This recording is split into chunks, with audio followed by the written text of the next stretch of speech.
Hello, we're back with more Bloody Punky. Oh, sorry, yeah, wrong one. My name's Jack. I am your DM for this session, and hopefully many sessions going forward for this. This is what? Mutiny. Mutiny. My turn. Konnichiwa. It's an in-joke, yeah.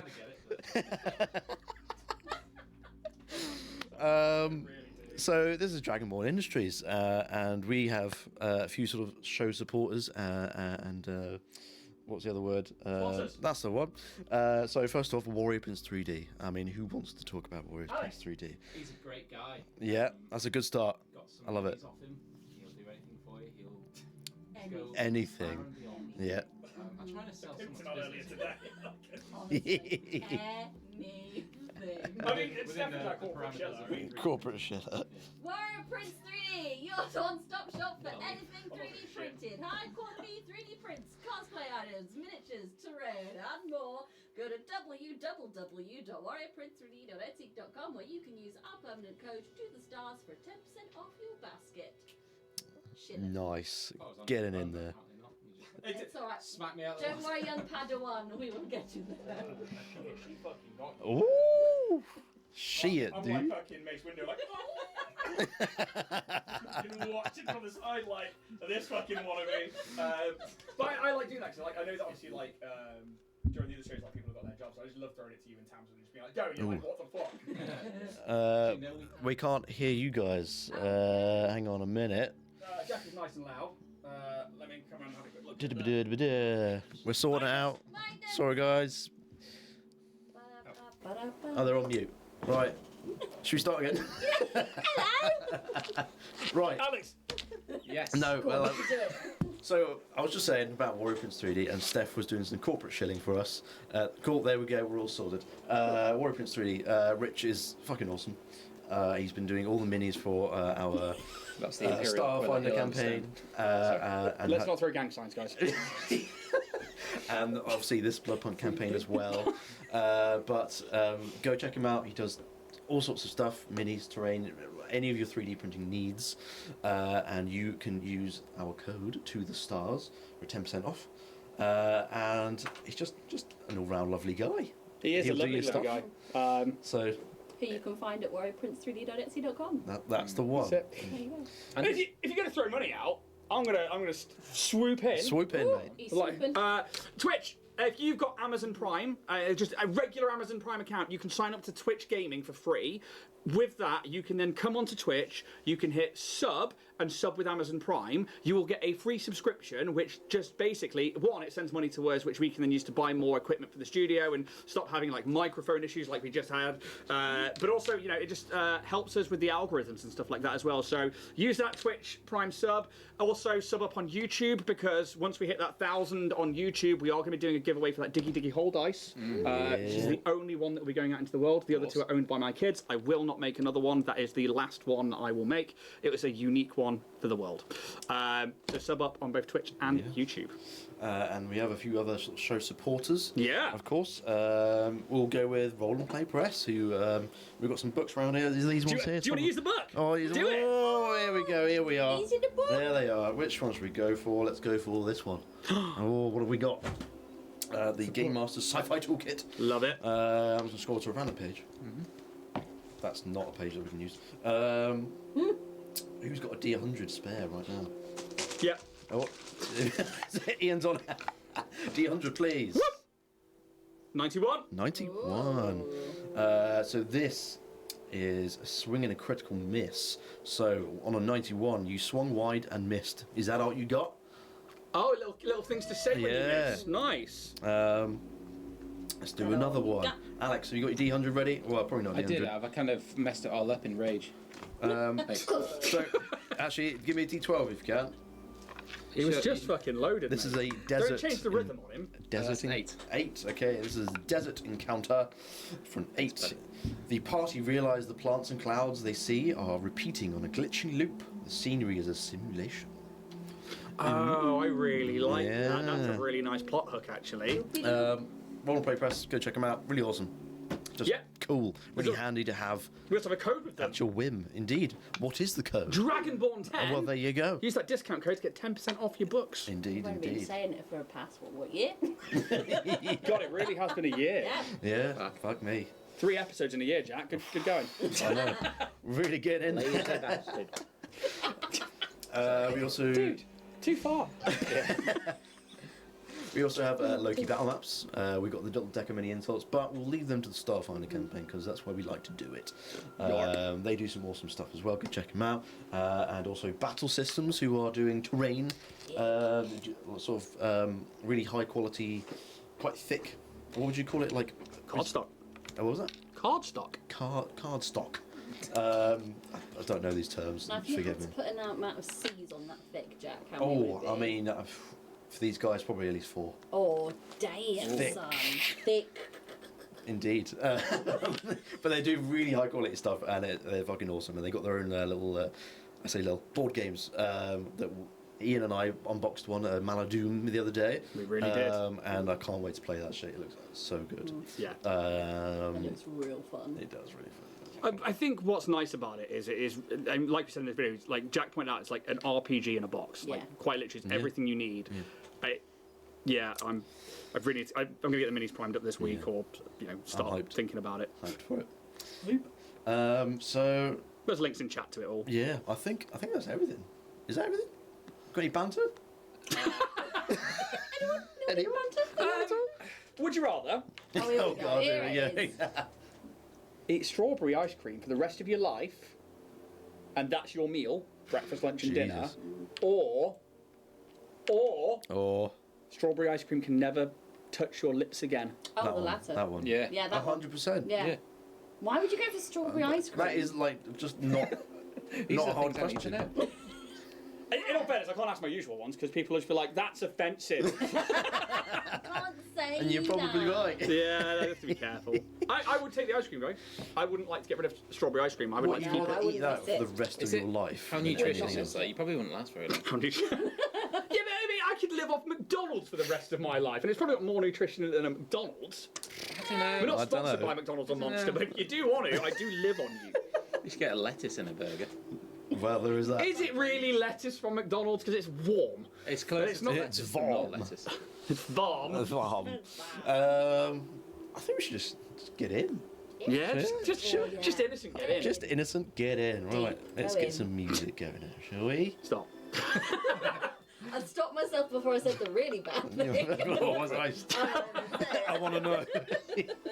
You in a moon cup again? Fucking moon cup. Well, it is Bloodpunk. No. Oh, yeah, see? I'm Which sure- would I'd say if I did.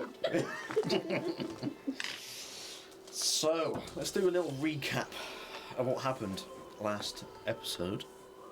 So, you were all sentenced to execution via exsanguination, and this very method of execution was carried out on you all using these large mechanical devices attached to your shoulders and your neck, and you bled out over time, and you noticed just as you passed away. Think about the moon cups again. Should have been wearing the moon cup. Is that what you went through your head? Yeah. Fucking simple. It's my womanly brain. Some This of is why you- we can't teach the RPG with them. Some of you noticed that the weather was changing as you were dying, and you noticed some red liquid start to pour upon your body. It's not going well, is it? I You're having the free bleeding can't jokes. stop thinking about it. Is that where you're at now? We're off to a good start. And you all did die, and you found yourselves waking up in an unknown land inside a river of blood, and the soil around this river was blackened, and the grass itself was grey, and you could see large mountains in the distance that looked like they were literally crying blood. And you would imagine this is all leading down to this river that you found yourselves in. And as you bobbed down the river, you saw a male figure crouching down, looking at something. and they turned sort of to see you from a distance and started to approach, but at that moment you woke up back into the world that you once knew, except this time you were waking up in a morgue, naked with these sort of translucent gowns on. The gowns, they do nothing. You find yourselves on these cold, hard steel tables, clearly ready to have autopsies being performed upon you. But you wake up startled. You're awake. You're alive. Just the assault on your senses from all the feelings, and you manage to find a few things out. Fucking music. Hang on, give me a second. Like the Family Guy, the loneliest trumpet. Yeah. The interrupting trumpet. Yeah. It's just like a distracting trumpet. Fucking get there eventually. Right, so now. Continue. Yeah, well, Shouting over the table. you search. Am I centre now? It was like half the door over there. I feel like I'm not centre, and then it doesn't matter. Whatever, it's all good. You keep going. You fucked with the vibe, mate. See, there we go. Yeah, move it along. Go on. Alright. Come on, Wayne. That's no, back a bit. Good. To me, to It's a you. professional stream, guys. We're doing so To be good. fair, he did find a good angle. Look at that. Yeah, but I mean, like the fucking backdrop was nowhere in the fucking scene. I know, I Just mean- wandering. Continue. I will We're continue. fucking sorry. We talk all over you. I'm so No, it's sorry. fine. It's fine. Right.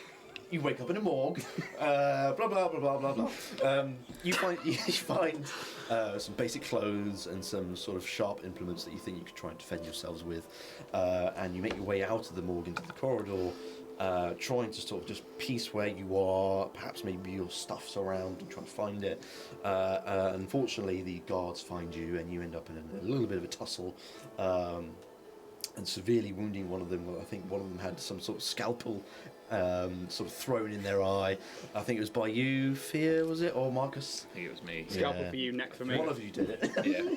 It was fucking one of you. Fucking one of you. Fucking one, yes. Disgusting.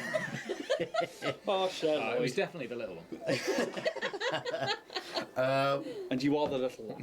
The fight is stopped as these two other guards enter the sort of corridor, and they want to de-escalate things. They don't want to fight anymore. They don't want to kill you.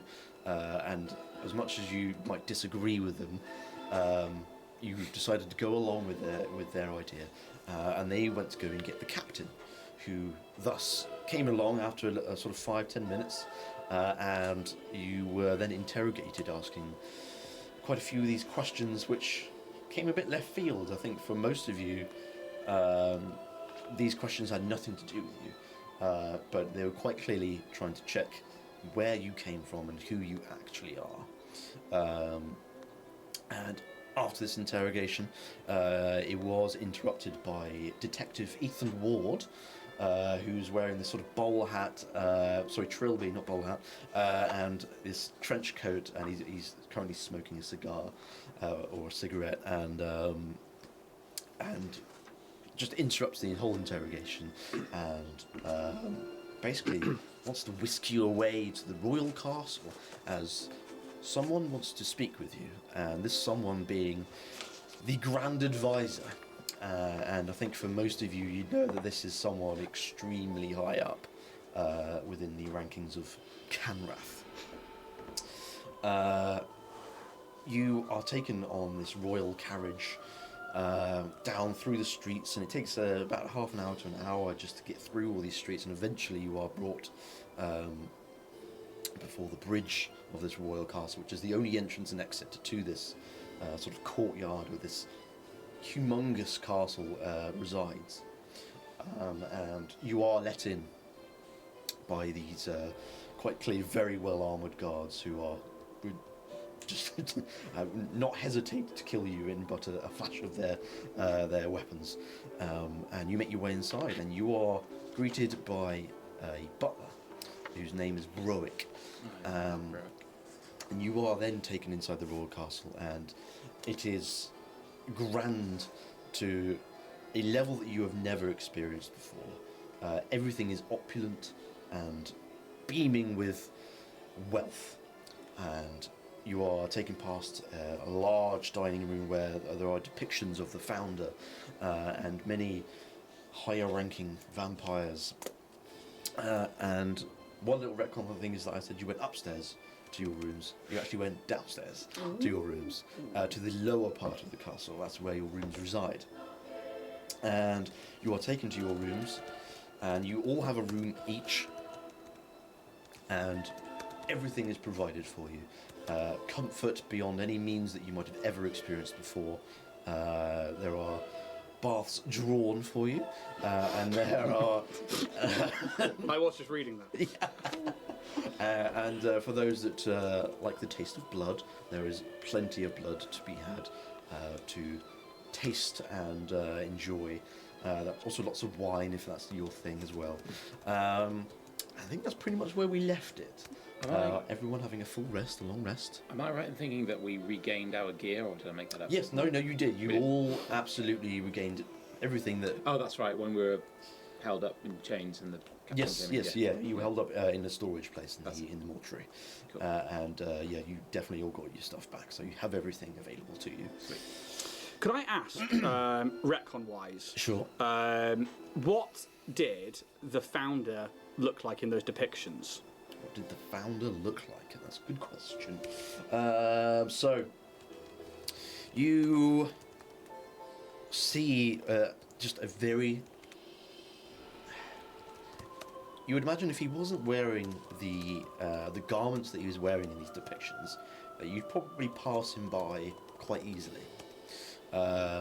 In these depictions, it is very grandeur, and he has royal clothing that's laden with Kanrathian silver of the highest quality, and his features are quite sharp, and his eyes just crimson, full crimson, no iris or anything, it's just red, and quite a short black hair, maybe swept back a little bit, quite unseeming, which is why you might think if he wasn't wearing that garment, you walk right past him.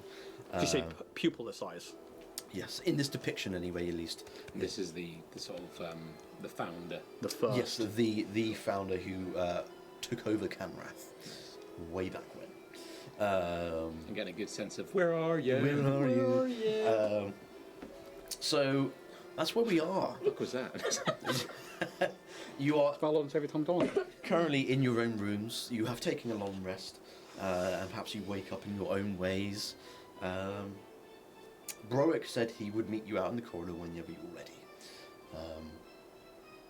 So, what would you like to do?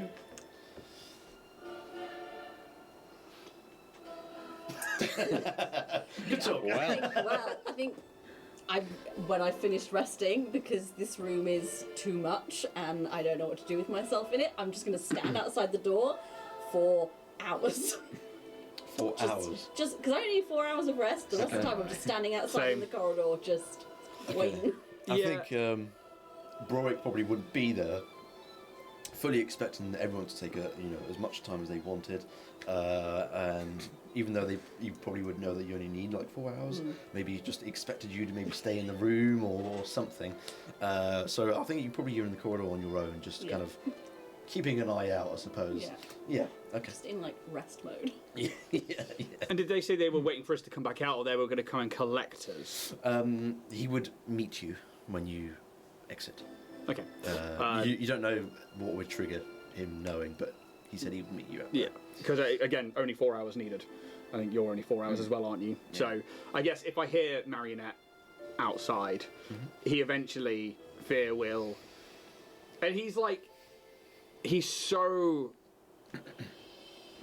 out of his comfort zone here, in the most comfortable place in this lavish castle with all the blood he can get hold of, yet he is like, he paces the room for like 4 hours of his rest, like it's like in and out of this trance state. It's like yes, no, and like eventually he'll hear you leave, and then we'll be like, that's when his like game face goes back on. He sort of like slinks outside, and we'll just like, yeah, wait next to you. Okay. What about you, Marcus?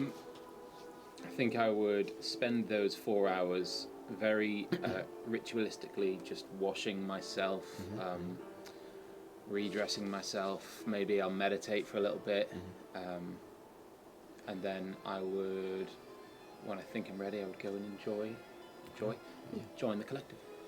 All right. I think when you open the door, as you're the last one into the corridor, that's when Broick starts to. You can hear him walking down some steps as he makes his way towards your rooms. At this very moment that you leave your room. Quick to the mark. And he meets you all. Well, if you're all ready, the Grand Advisor is waiting for you upstairs in the dining room. So, everyone ready to follow? I believe so. Is Doctor still I believe Dr. Rabbit will not be joining us for tonight. I believe he's not feeling well. There's been a lot of, obviously you've all been through quite a lot, so it will just be you three, but that's fine. I think Fia on that kind of like will look to where the doctor's door is. Can I insight check? Sure. See if I believe that, or if the one living creature that came in with us is now. No longer. Are we about to be served? Yeah. Rabbit stew. Rabbit stew, yeah. I tell you what, that blood was Moorish. Bit, tasted a bit over. It's just a 10. Just a 10. Just an innocent 10. I think you wouldn't be able to tell. I think because you wouldn't put it past them, but at the same time, nothing is really giving you a sign that is the case, but you're still not quite sure. Okay. Well, if you would all like to follow me, I will take you up back to the dining room.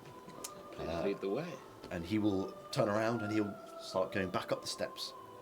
And you, if you follow him, you go back up these steps, and these steps are covered in this sort of crimson carpet with sort of the silver lining on each side, and some of them got tassels and every now and then, and it is sort of perfectly clean, and it's just set into every little crevice. And you make your way up, and you get to the dining room, and instantly you have smells of food of all varieties, olives, bread, meats. I don't know why. That's funny, but weird how you went for olives. All kinds of food. Olives. I do like. Look, there's fucking everything in there, right? Why do you have to say that like it was offensive? I do like olives. I know, that was for olives. We're nothing against it. Nothing against olives. Oh, let him talk. You make your way to the dining room, and there are servants in and out of this dining room, just laying this table with food and taking empty plates back. Sorry, Jack. Please. Put some more olives down. Just a table of olives. All kinds of foods. Olives. Oh, dude, I'm so sorry. It's all good. It begins. Oh shit! So, you approach this very large wooden table, and Circular in nature. circular. You can kick me out, mate. It's fine. Out. At one end of this, you see who you would imagine to be the Grand Advisor. This quite tall lady who has this straight black hair that is just perfect. Not hair is out of place, and their skin is pale, but their eyes are just black at the moment, and they have very sharp features. Someone you definitely would not want to be on the wrong side of. And they are currently wearing this crimson velvet dress. It's very form-fitting. Some sort of Kanrathian silver designs on it. And they are wearing a lot of jewellery. An excessive amount of jewellery. There's a ring almost on every finger. Necklaces, bracelets, everything. And they are currently sort of picking at their food a little bit, but not hogging at it. Being of vampiric persuasion, Of course. would I know who I would have seen her before or know of her? You know of the Grand Advisor. Yeah. Would you know her name? If you want, roll me a history check, everyone. I don't think it's something that would have been explicitly said out into public. Ooh, 17. Okay. 21. History. Years. With a nat 20, 25. Wow. Okay. I think you would all of you would know. That's the Grand Advisor. Olive. When you said, I thought she was gonna just fucking offer one out. I lost it in my own fucking head. Her name is Phelan Dawnseeker. Phelan is spelled Phaelyn. Dawnseeker. And as I say, she's sort of picking at her food a little bit, but she's currently lost in thought a little bit, and she notices you enter. Come, I've saved you seats. And these seats move on their own, they just go straight from the table, and just right where you're sort of standing at this table, the chairs right in front of you just come out, ready for you to be sat at the table. Thank you very much, and I will happily, merrily go and sit down. And she will sort of gesture to the food. Help yourselves. This is all on the royal castle, after all. And I'm going to try these olives. I think. I would try them. They are very good. Do you go to sit down? Do you go to sit down? I think, having noted how you were at the beginning when we first came in, Marinette will sit down ahead of you. Yeah, I think but there's like a pause that's a little longer than a beat as he's just staring at her. And then it's just like, eventually he just like slowly, like not taking his eyes from her, just sits down. Like this is probably the most uncomfortable you've seen him. Come, my friend. Enjoy their delights. Olives? Try the olives. I'll try a red one. She. It's a grape, dear. You tried the red one. Sour. She notices that your hesitation. Don't worry. Trust me. If you were on our hit list, as per se, we would have taken you out by now. So, the fact that you're here, sitting at the table, eating our food, is probably a good sign enough. So. But it does not mean you won't turn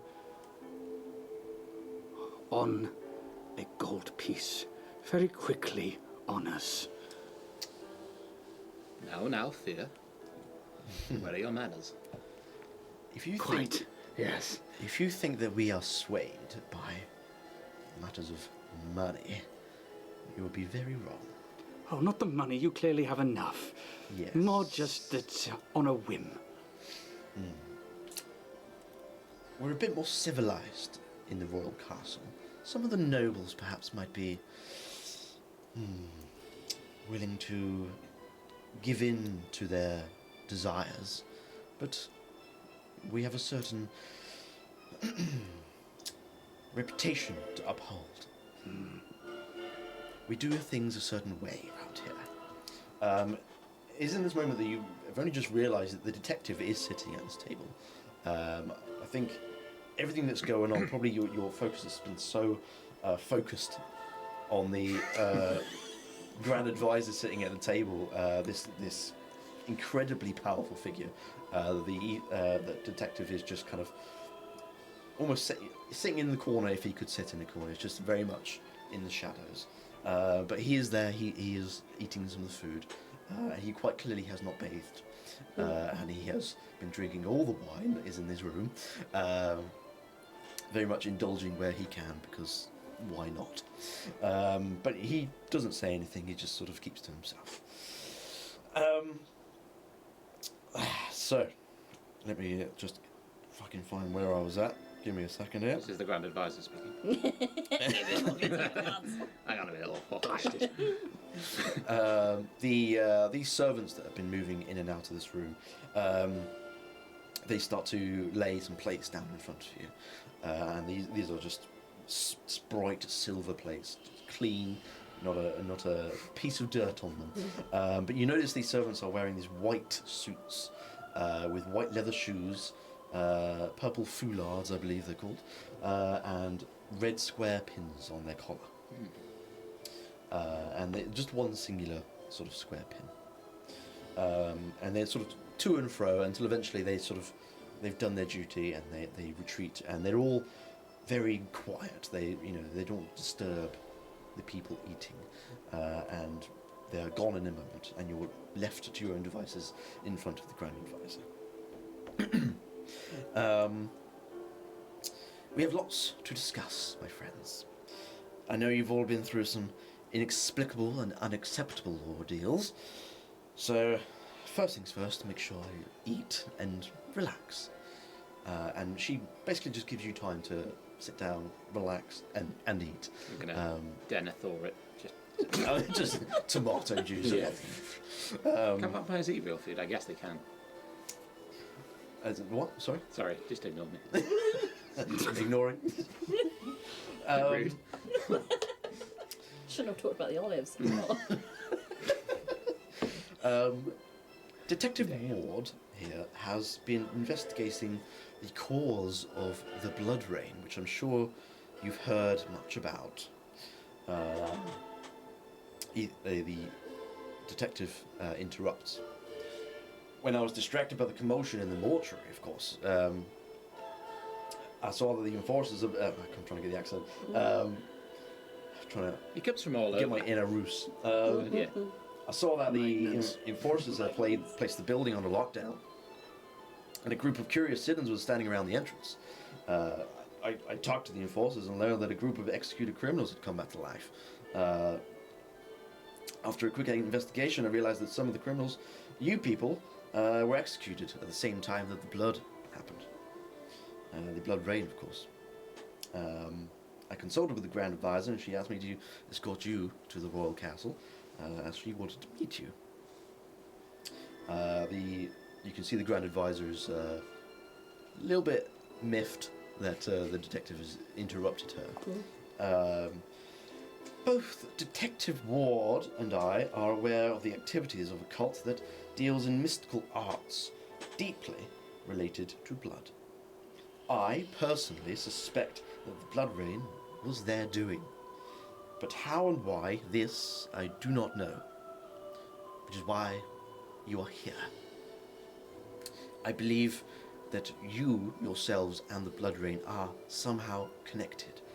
And being not of the royal and noble persuasion, you and I could help each other. And given your recent events of being arrested, of course, I'm sure they were false, but you have your own lives, of course, and we can help each other out. What are you proposing? I want you to investigate, basically. I want you to go out into Kanrath, and I want you to see what you can find out about this cult. I can't just send my enforcers or anyone more specialized. They're far too obvious. Whereas you three could very much go under the radar. So... And what should we expect in return? Well, a full pardon, really. And perhaps some rewards at the end of it. We're not quite sure, but it depends on how well you do. But you will have a full pardon, and you may...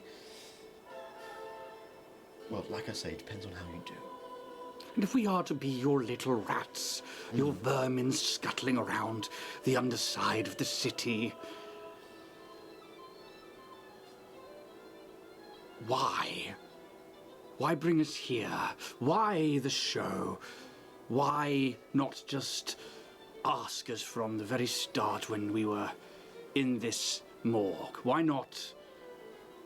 Why go through all this trouble to gloat in our faces that you have it all?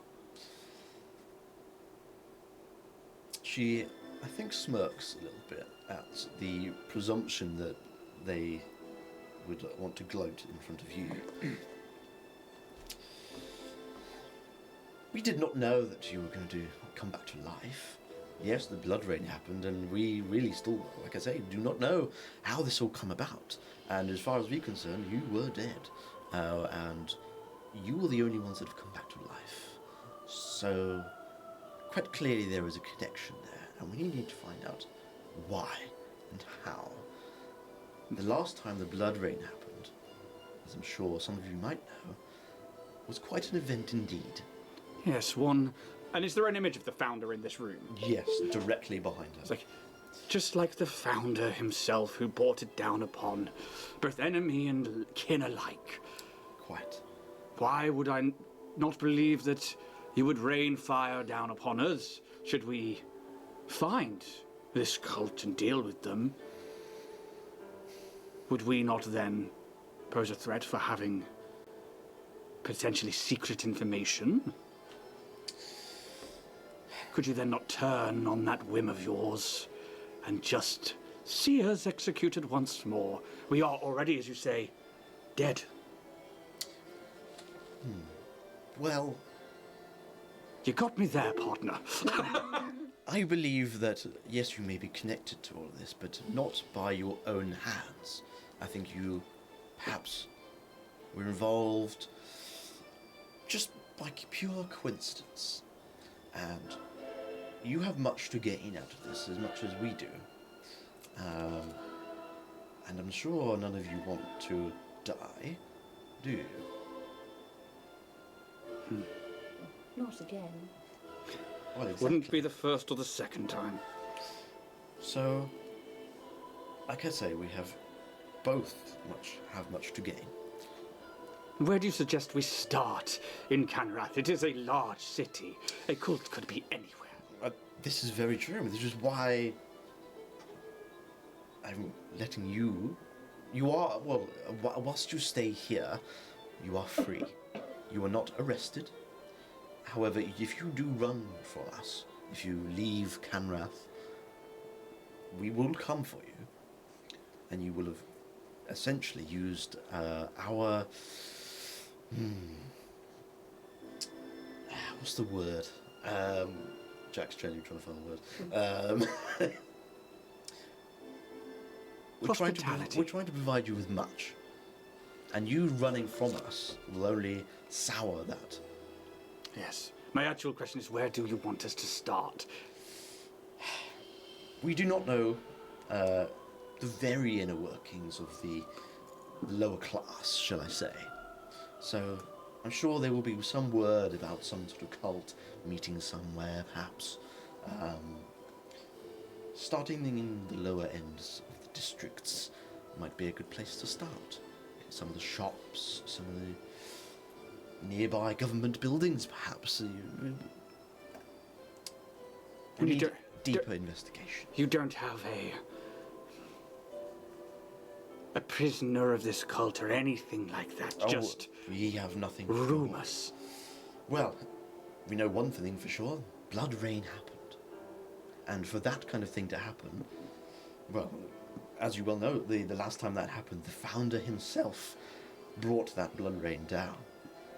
Now, if someone has found a way to bring that same thing to Kanrath again, then leads are that it has something perhaps maybe to do with the founder, or an element of his power. But we need to know who has gained this power and how. And what if the influence of this cult is from beyond the boundaries of Kanrath itself? A good question. We believe they are from out of town, but they have people within their cult, I believe, from both here and Cyherested. And whilst Cyherested and ourselves are currently at peace, our history has not been the nicest, shall we say. We did once lay siege to Cyherested once. It takes a while to forget something like that, doesn't it? Of course it does. It is only through pure coincidence and need that we are at peace at the moment, but it is riding a thin line. So, if you are to run this investigation as I have tasked you with, you will be provided with a sigil of the Grand Advisor, myself, that you will be able to use to access parts of the city that most cannot. And these include government buildings and such things like that. So you will have an element of protection, but we cannot protect you from everything. So it is up to you how careful you are, and if you happen to die out there, there is not much that we can do. But, however, you can help me, you can help us, and we can help you. It is at this moment that the doors to the side that you came in when you first entered the Royal Castle not burst open, but are opened quite quickly. And there is a figure wearing a dark blue suit this time, with the same purple foulard, but this time with 2 red square pins on their collar. They have short black hair and these pointed ears. You would imagine they are of elvish nature. And they are walking speedily towards the Grand Advisor, and they curtsy in front of the Grand Advisor, and they walk up towards her, and they start whispering into her ear, mouth covered. And you can see the Grand Advisor's like, yes, okay, all right, thank you. And this person leaves. I'm afraid our conversation will have to end a little early, unfortunately. There's some matters I need to attend to, but please continue eating if you're still hungry. The rooms that you have been staying in, you feel free to still use them as you may wish. But I will wish to talk to you again. Sorry, go. Are you saying you're free to come and go from the castle as we please? Literally what I was going to say. You are indeed. Although I would recommend, for now, staying within the castle until I get back from my duties. I will be back at midnight, and which I would love to talk with you again to finish off this conversation, which I believe could be advantageous for us both. She will stand up and she'll sort of right herself. Enjoy. I shall be back later this evening. She will exit. What say you, friends? I don't think we have much of a choice. Ah, yes. I think we are going to be played like a fiddle. However, I have waited... I'm quite good at that. Good. I have waited my entire life to be in this very building, and yet I am brought here. Why have you wished to gain entry? Friends, perhaps this is a conversation we should have in the privacy of Yes. our rooms. Yes. All the staff are just watching it. Stuck in one of their necks. Was this one not a snack? Capri Sun. Oh, he was on work experience. Oh God, the risk assessment. Yes. I mean, there's no one really here, so you probably could just talk all this table. I mean, yes, there are a couple of servants here, but I mean... Oh, you're here. I will be working with you. I am conducting my own investigation on this, so, you know... Do you not find it weird that a power related to the founder, the one who rules over everything and their kin, is a power now used? Do you not think it intriguing that maybe they are bored with Kanrath? Has that not crossed your mind that they are wiping the slate clean? Are you suggesting that perhaps there's the royal family is doing this? I wouldn't put it past them. I must say I disagree with you there. The vampires themselves have much to gain from having a mortal populace within Kanrath. Without them, they cannot feed. as But much as there are they'd more like. mouths to feed now than there ever have been. Why not waylaced to it all? Start again. breeding the sheep? It is something I have thought about, but only the founder had this ability. Exactly.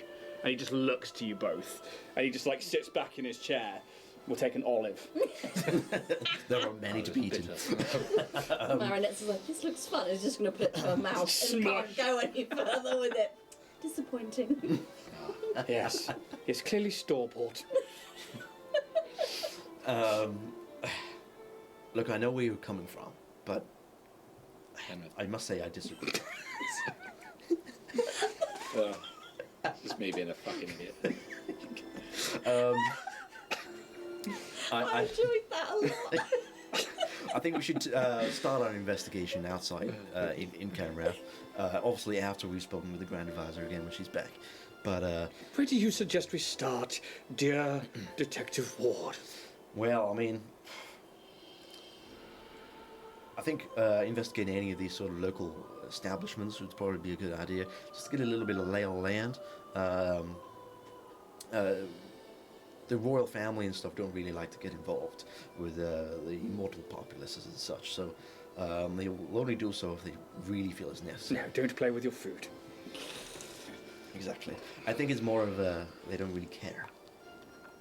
So, Given the events that took place 200 years ago, is there some sort of bestiary or some sort of knowledge centre that we can acquire some more information about the blood rain? And what power to protect ourselves from it, maybe. Exactly. So there's much to be learned from histories. Is there That's some my sort thinking, of yes. library which we could access here? you would know that even in your rooms there are like a few books in your rooms. They have sort of like a brief history within them, so you know there is at least that. The detective will probably say, Just imagine like a book with Stephen Hawking just on the front, like brief history of Kanrath. Stephen Hawking, That's a the good vampire fan. this is the Royal Castle after all. There's gotta be, I'm sure there's plenty of books in here somewhere. Perhaps if you talk to Browick again, you probably could find some. But I mean, on this blood rain, it's not really a secret, as per se. So, like the Just Grand knowing Advisor. where to find the first crumb, really. I don't think you'll find much in terms of first crumbs for your trail over in the books. You'll certainly know more about the blood rain, but we need to find out what's happening now and who's gained the ability to conjure this blood rain. Whether it's on purpose or accident, we don't know. But we need to find who's done it and how they've done it and why they've done it. Well, it seems like a plan is all laid out then, Detective. Indeed. Indeed. Indeedly. Now, don't mock him now, Marionette. Someone quite as eloquent as the rest of I us. apologise, I'm practicing my accents. I think if you sort of almost finish your food, Browick will make himself known again. What's up, bro? So, Does not say that. yes, as the Grand Advisor said, you are to, well, please stay in the castle for now until she gets back. However, you are only restricted to be in the lower levels of the castle, which is where your rooms are. You are free to explore down there as you wish, but we'd recommend that you do not cause a ruckus or anything like that. So please act accordingly in a royal castle, please. So once you are finished here in the dining room, please go back down to the lower levels, and you are free to do as you wish down there. If you'd like, I can take you a little bit of the tour down the lower levels. Yes, Lovely, please. thank you. Fear sits up. Oh, please, yes. I think a tour would be perfect. Is there a pamphlet? I do enjoy a pamphlet. There is And no. are you wearing the moon cup? I'm not answering that. That's a yes. He didn't say no. Oh, there- no, he strikes me more as a diva cup. I thought he would be a three bleeder. You would just probably just ignore your conversations about that. We are horrible players. the worst. There is no pamphlet for the lower levels of the castle, I'm afraid. But answers the other questions. If anything, I am your pamphlet. I will be your little tour guide down in the lower levels, if you so wish, of course. I think that is quite suitable. Yes. Well, if you're all finished, you may come with me. Push over my plate with my singular smashed olive. Minus the one olive, he hasn't eaten anything else because he's been satiated Fair by enough. blood in the room. Yeah. A couple of chicken bones scattered. However, while we're on the way round, especially in the lower levels, Yes. specifically telling you now, I would like to keep an eye out to try and see if there are like secret passageways or entrances that could lead into the castle or out. Like basically, While you're down well, in the yeah, lower basically, I levels. want to be like investigating, and like he's very eager to be like on this tour. Okay. So it's going to be like eagle-eyed motherfucker. Sure. Okay. All right. Well, so first of all, yeah, you stand up from the table, you put your chairs in, and instantly, as soon as you stand up, the servants open the door, and they are rushing through with these Kanrathian silver carts, and they start loading all the plates and stuff onto these carts and taking them away. And you are brought back down to the lower levels of the castle. I'll just give you a little. Wicked! Cool. Hang on. Ooh. You're right, pal. Get back on there, you bastard. Right. Let's make sure that this is going. Yeah, okay. How old is this castle? Oh, maybe I'll ask. Ask the pamphlet. Yeah, I'll ask the pamphlet. What's his name? Ethan Ward. Pamphlet! Pamphlet. Ethan's the detective. Oh God. Um, Godric. That's it. Broderick. Broderick. It's Broderick. What did you say, Godric? I said Broderick. Oh, Broderick. Matthew Broderick? So you're asking how old the castle is? And how old is this castle, bro? Broderick will pipe up and say, so this castle was created 250 years ago, much when quite the... new. Well, As far as the city itself is relatively new. Itself, I mean, the city was created not very long before the castle itself. If anything, the castle was the first thing to be built, and then it expanded from there within. So, on this map, these are your rooms here. Where the fuck is that? I forgot what it's saying. Look in the book. I'm looking at the book. Perception! It's not the train! Doesn't count. It's not a roll I wanted. No. Can I do it again? So I think this is where the stairs are, just there. So he will take you down along this corridor there, and sort of come back to one of your rooms and sort of go through. So yes, the castle itself, 250 years ago. So whilst this city may be a little bit new in comparison to maybe other civilizations, we've all got to start somewhere, haven't we? And he will start taking you through the corridor, and you notice there are art pieces sort of all along this wall, as well as these Angst lamps that are just sort of staggered all along these corridors, just lighting up these corridors. You seeing a lamp with an emo fringe? No, I'm seeing a couple of people super glued to the portraits. Just like, What the fuck? Two very wildly different imaginations there. And Burrick will point out some of these paintings as you walk by. So the first one that he points to is, this is the founder and the queen herself. And you see a depiction of the founder and the queen standing side by side. The founder has a menacing look in his orange eyes. He has short white hair in this depiction. Looking older or just... Certainly older. Okay. And a very well-trimmed beard. The queen looks on with a smile that shines on her face. Her deep green eyes, looking like they contain forests within. such a beauty, this one. Fit. Fit. I She- would. Have some class about you. You know what they say, Marionette? 2 in the morning to 3 in the evening. As the old tales tell. Yes. She looks like a 3 in the morning bird. No respect, you two. No respect. He does not say anything. No, no. He is too busy, like, I'm imagining looking for fucking secret Yeah. entrances. You can see that the queen has very elegant light brown wavy hair, and Boric points to this painting and says, "This piece depicts the marriage of our beloved queen and the founder. It was through this marriage that the founder gained control of the city, by his wits, not feats of strength."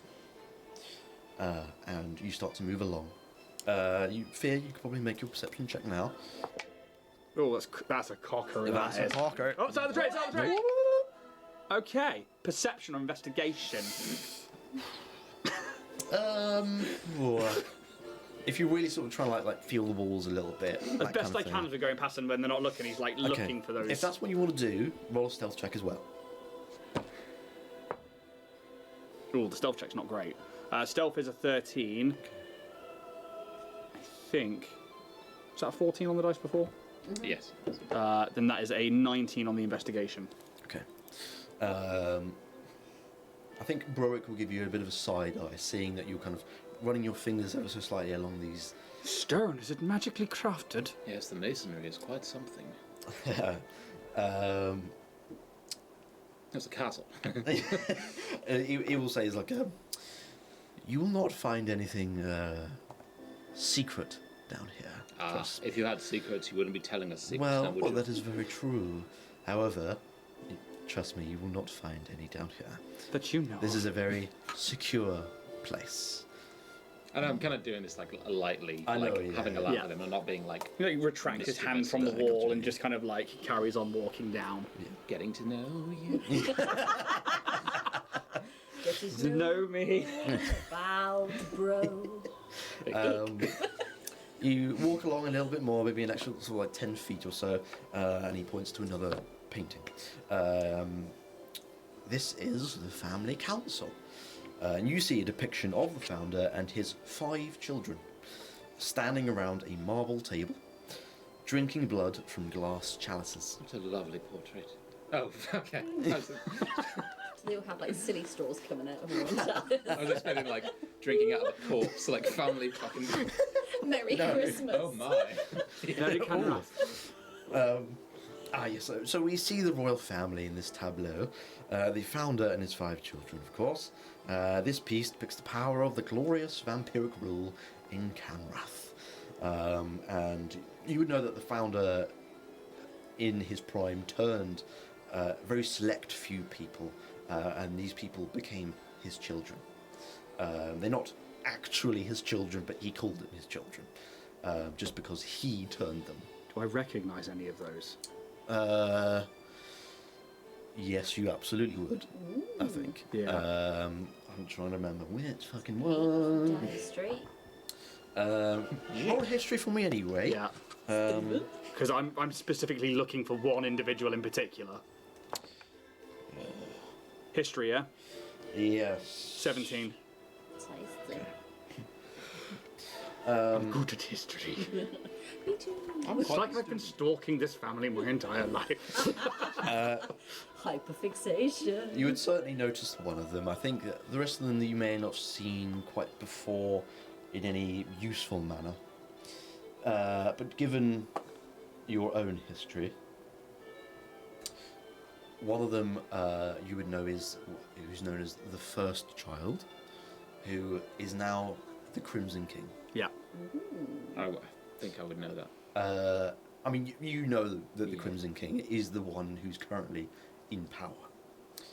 They rule Kanrath.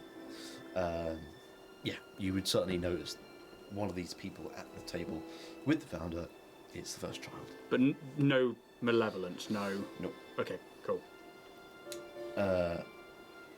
You start to move along again, and there's another painting. A lot of paintings in it. So this one. Get a TV. This one depicts the siege of Cyherested itself, and you see an illustration of the 5th child. And Broick tells you and lets you know that this is the 5th child, who is a tiefling, and they are the general of the vampire armies. They Really are sorry, I should have asked as well. Is the first, the Crimson King, current one, the firstborn, a human? I will just double check for you there, just Oh my god, so Faye, I don't can't get just my ask someone things if they're right. human. Cancelled. I think so, yes. Cool. So yes, you see a tiefling general, very highly adorned in just exquisite armour, and they are looking at Cyherested from afar, and they're pointing at it with their right hand, quite clearly giving commands of such. And Broek says, it's quite plain and simple, really, this one. In the year 433, we besieged Cyherested, and when the angst reserves that we could take from the mountains were depleted, we have to abandon the siege, so it was not successful. However, this was quite some years ago. And he will then show you another painting. I think Marcus and Fear. I don't think I even need to make a check on this one. So you see a picture of who, at least Fear would know is the Crimson King. You've seen his face before. And you can see there are quite clearly noble vampires, and you can see that they have just fed, and you can see there's blood just running down their chins and their necks. But they're like posing like it was a school photo in like a line, but they're like One of them's holding the year 7 plan. and they are like School was that? they're like holding their weapons just out in front of them, maybe like just holding the barrel end of their rifle or something, just out in front of them, and they look very pleased with themselves. Like a hunt photo. It's a lad's fishing trip Very much a hunt. Just a photo. straightforward shooting weekend. with the boys. I think Nothing when, weird. when you approach this photo, you immediately see these noble vampires, and then when you look deeper into this photo, well, this painting, there are bodies just laden around them. They're sort of piled up in front of them, and around the back of them, you can see there's just bloody corpses that have just been absolutely drained of everything. They just any sanguineous fluid within them has been drained and fed upon. Husks. The moon cups and all. Join us, Jack. Join the children. Shots. Oh. Not gonna say it. So, firstly, Fear, you look at the photo a little bit more, and you recognise one of the vampires. Malevolence Yep, cool. stands beside them. Is this the tiefling? No. Broek has not said this to you, but by all means write it down if you want it, whatever. But Fear would know that this person. Malevolence stands amongst these noble vampires, and you take a little moment just to see his expression. Very, very pleased with himself. Yeah. Is he wearing the house sigil openly? You don't see a sigil. Okay, cool. Marcus, you also recognise someone in this photo. Locum. Oh, yes. This quite built vampire man. Built different. Built different, buddy. Oh, shit. Smacking an egg. Nothing but games. He stands out a lot more because with the vampires, they tend to be not scrawny, but like quite lithe. Did power armor, just say it. Yeah, He's wearing power armor. anyway, he looks like he is, Yeah. but he A is name like Locum.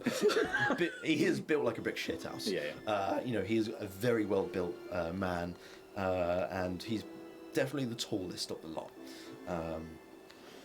He again looks very happy and pleased to be there, and he himself has obviously indulged in this hunt. Brock could probably say that. So this is one of the famous hunts that the founder himself sort of arranged back in the day. Although the founder is not within this photo, this painting. You can see that the Crimson King himself is here, and a couple of his friends and some other nobles. And he points to one. He points to Malevolence. Cain here was one of Crimson King's very good friends. He has been missing for quite a while, but we know not of where his whereabouts are. But the Crimson King likes this photo, this painting. I don't know why I keep saying photo. What's a photo? He's very fond of it. It reminds him of good times. Quite often the Crimson King would come down here to just stand and look at this photo. Fucking photo. Look at this painting. Just remember to remind himself of the good old times. And he finishes up sort of talking about some other paintings as you go along. Some of them are a little less notable than others. Can I say, just before we go on to yeah, the of course, next, just be like, I didn't realise I didn't realise this castle was so well fucking... That's all right, mate. I've been fucking up all night. It's all good. I didn't realise the acolytes were so well affiliated with your royal family. And he is clearly pointing towards Loken, expecting Broick to know what he's on about. Okay. Acolytes? Yes, the Creed of the Dead Sun Risen. You must have heard of that. Loken here is my grand acolyte. He is my mentor. I can't say I've heard of such a thing. They clearly don't stay in touch very often then. And like normal. delete. I think Last save. yeah, I mean like Fear has stopped in his tracks at this. He's not said anything, he's not trying to point anything out, but he is just like, if he could look whiter, he looks whiter. Of course, yeah. But I don't think Broick really takes much notice of it. You know, because clearly you're all not very comfortable where you are. And you probably say to you, Marcus, I'm really sorry, lad, but I'm afraid I have no idea what you're talking about. Loken has always been again, much like Cain, a very good friend of the Crimson King. But perhaps someone else is called Loken, or looks a little like this man. Maybe he'll like get a sense of that statement and be like, oh, perhaps so, and then he'll just not say anything else. Okay. I wish I could help more. I wish I knew more. This Dead Sun Risen sounds very ominous, I must we are say. a creed within the Crimson Order.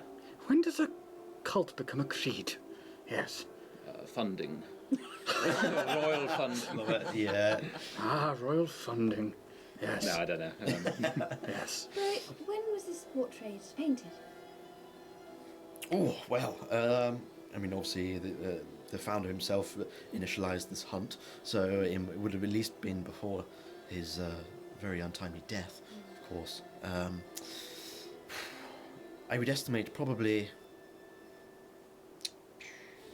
70 years ago.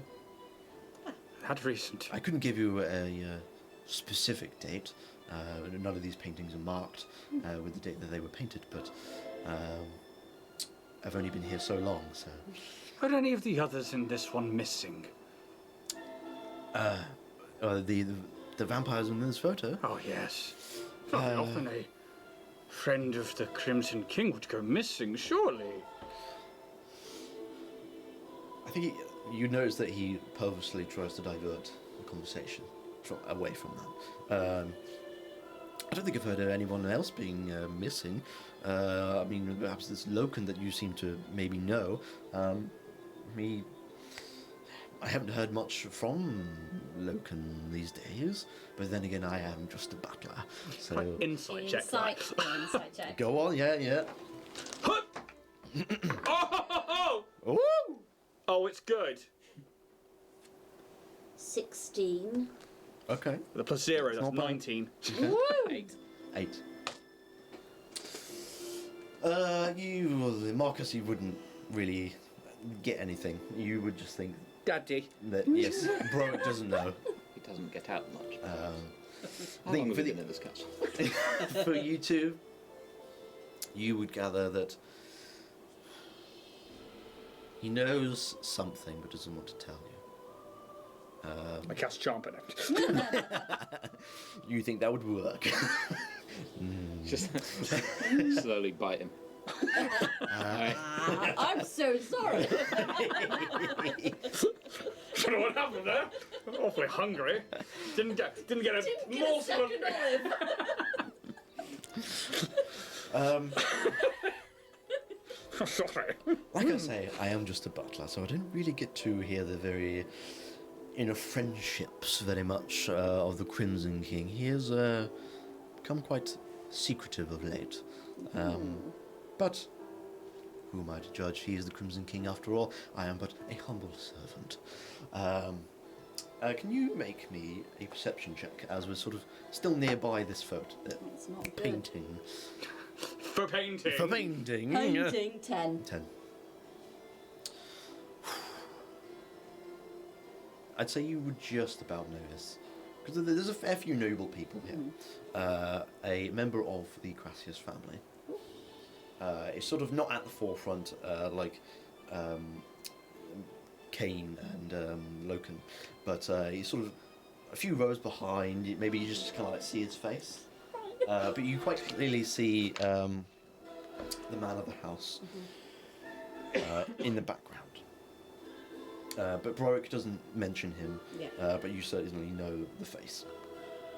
And I think as we're kind of moving, I think Marinette does like almost like probably a more human reaction from her, like a double take. I think it takes her by surprise a little bit.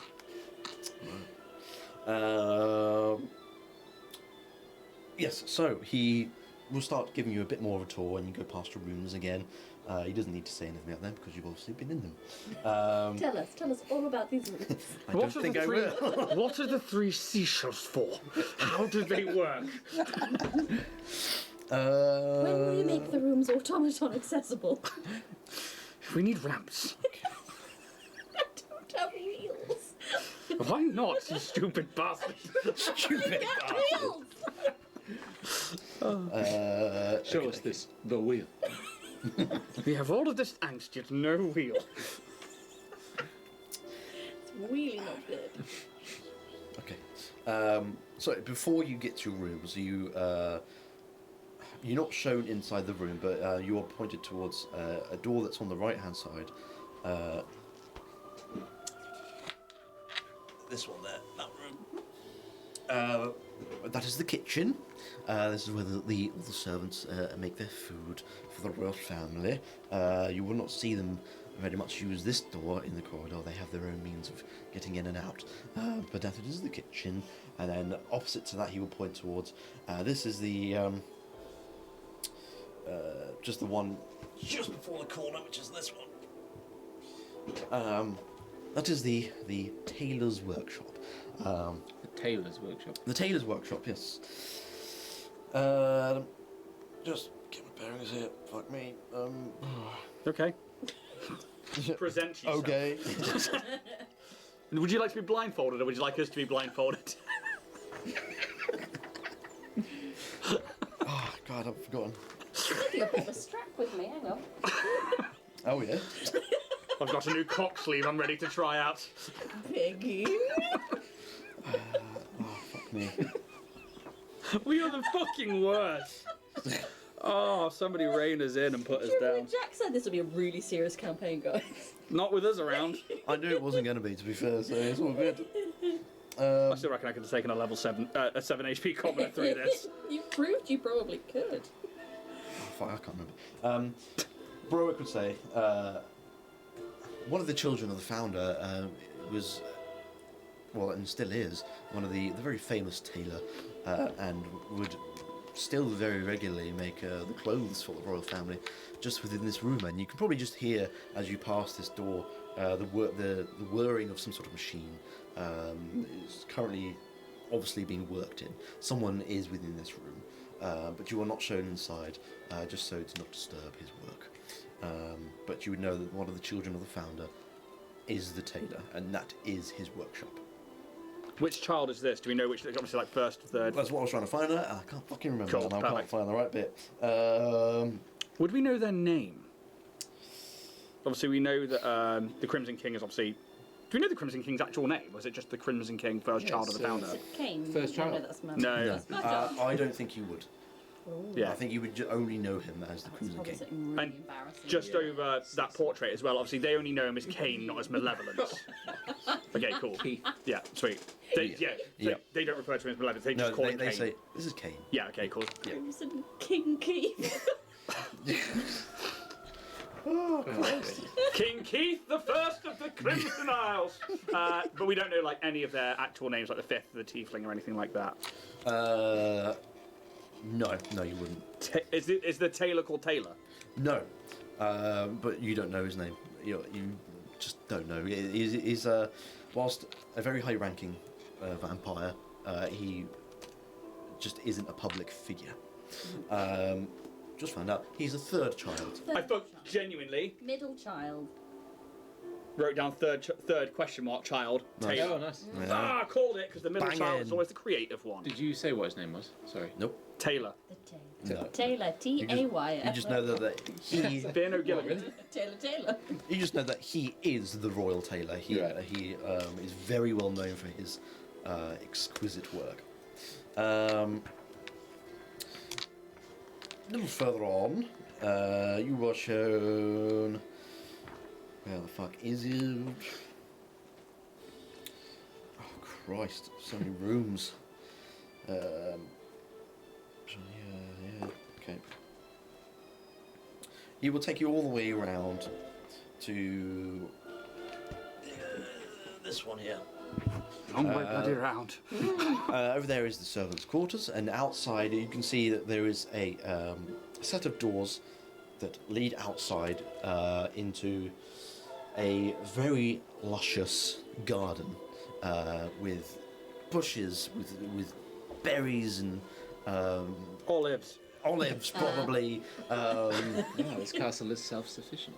It is just beaming with Olives.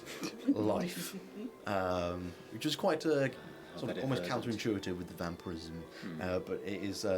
You can imagine that the servants get their produce for the royal food from this garden itself, and Broke is sort of showing you around. He won't take you into the garden, but he'll sort of. You can kind of It's kind of like half portcullis, half wooden door, so you can kind of see through into the garden. And Browick sort of points through the portcullis itself and points out another little building that's on the very other edge of the garden. That is the guards' quarters for the Cohorse Sanguinea. Cohorse Singulia. Yes, cohort, so Cohors. See. These are the elite guard. Is this who we met when we arrived at the castle? Yes.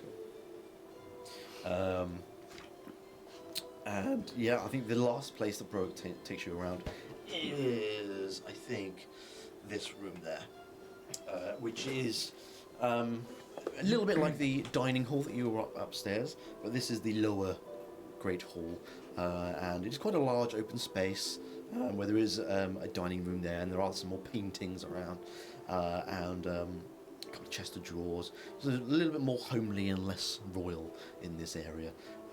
You would imagine that this may be where the servants would perhaps eat, a bit like a mess hall almost. But he sort of concludes his tour of the lower castle there, and he says, well, if you need me anymore, I will be, I'm stationed right next to where the kitchen is, which is opposite the kitchen. Big room. But feel free to look around a bit more on your own. And like I said, please do not cause any ruckus or try to kill anyone or try to break into places where you should not be. Just please be well mannered. So unless there's anything else, any other questions, I shall leave you in peace. How long should we expect Her Highness to return? Well, she'll be back here just before midnight, which you would know is probably maybe a good 8 hours from now, especially after you had your meal and your long rest. So you've got a little bit of time to yourself to do as you wish.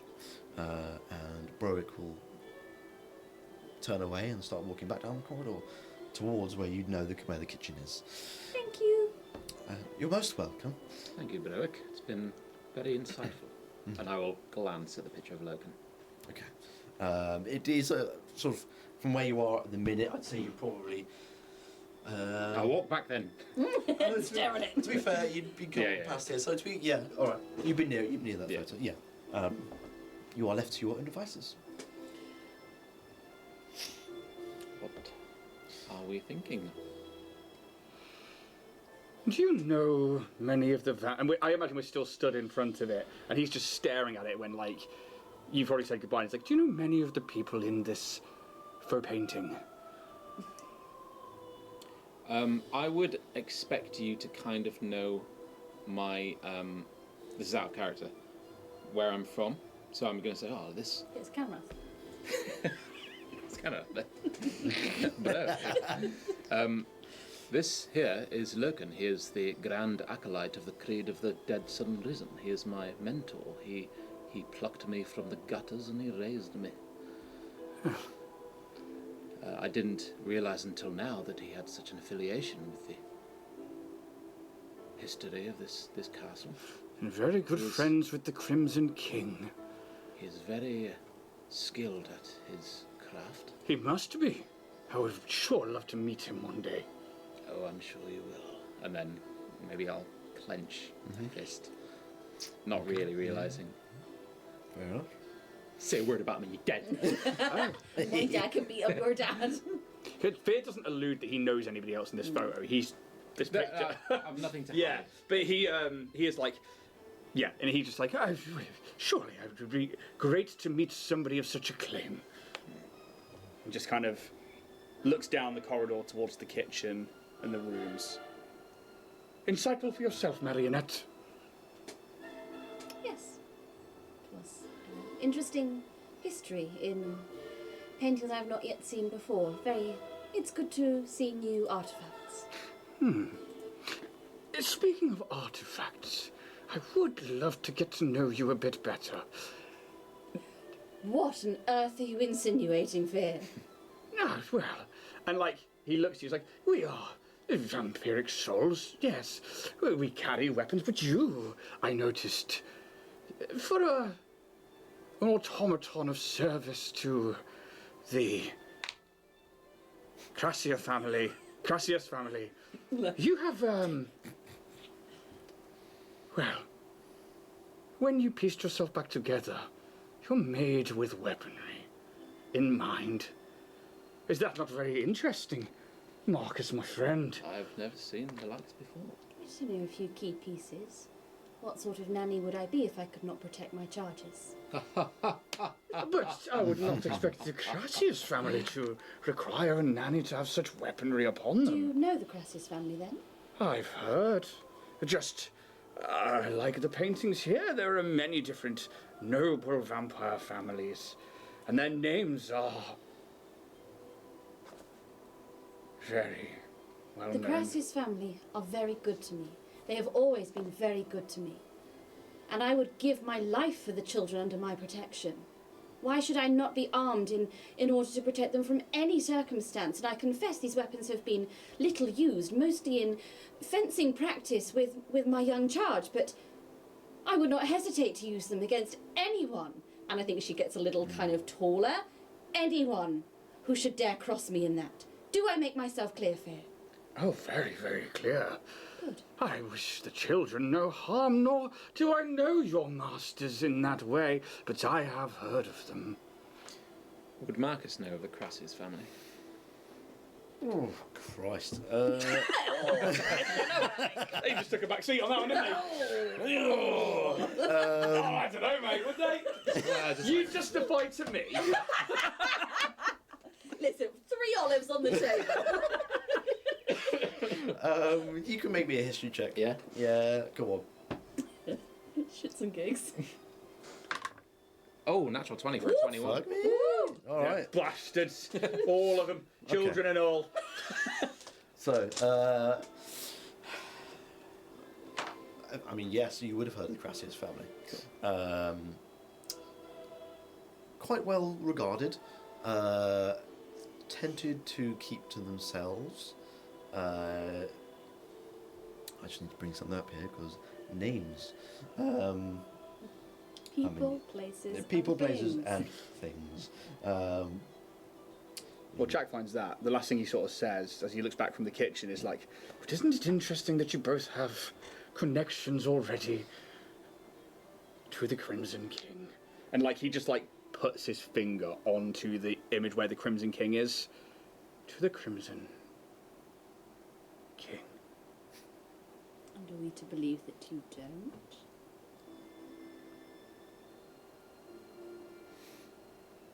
Are you still with us, Phil? In all fairness, he Probably is not. sort of in and out of it. Yeah. This entire, like, his presence with, like, the prison and everything else, this, like, fucking lunatic. But in this moment, you're seeing, like, the other side of that coin. The only other person that's seen it that is actually Marionette. When you sort of stepped up and put him sort of in his place, his retraction emotionally was the same sort of sense you're now getting here in this place. In terms of the Crassius family, you would know the man of the house is Wyron, Master Wyron Crassius, a very well regarded businessman. I don't think you'd know particularly what he traded in or what his business was, but he made a good name for himself and is quite clearly wealthy enough to provide a good life for his family. I don't think that you would have heard, even with the Nat 20, any of the names of the rest of the family, but you at least know of Wyron, and they would live somewhere within the noble district in a small manor home. And you know that he has a wife and a couple of kids, but you don't know who they are, you know, and what they do, but you've heard of Wyron. I think after the altercation, I'll chime in and be like, I have heard of Master Wyron Crassius, though I don't know much of him. You do your duty well. Thank you. I have nothing but respect for the Crassius family. It is lovely to hear. And we should get you back to your wards at some point, yes. Yes. Yes. That would be nice. Well, for now, I guess we wait. I should like to talk to the servants. I do not know about the rest of you, but I find that the workers of the household tend to know some of the ins and outs maybe a little better, and fear if you were looking for secret passages, I do believe Baroque slipped his hand a little in letting us know that there were other ways in and out. Yes, he did. I do recall him saying that. We should be aware of our surroundings Of course. at all times. I'm just going to straight up ask you, what are your affiliations or no affiliations with the Crimson King? You seem to be perturbed at the sight of him. I want to know more about you, Fear. Where do you come from? What are you doing? What are you doing here? Get out! Wow, that escalated. That was wow. He's got a bloody nerve.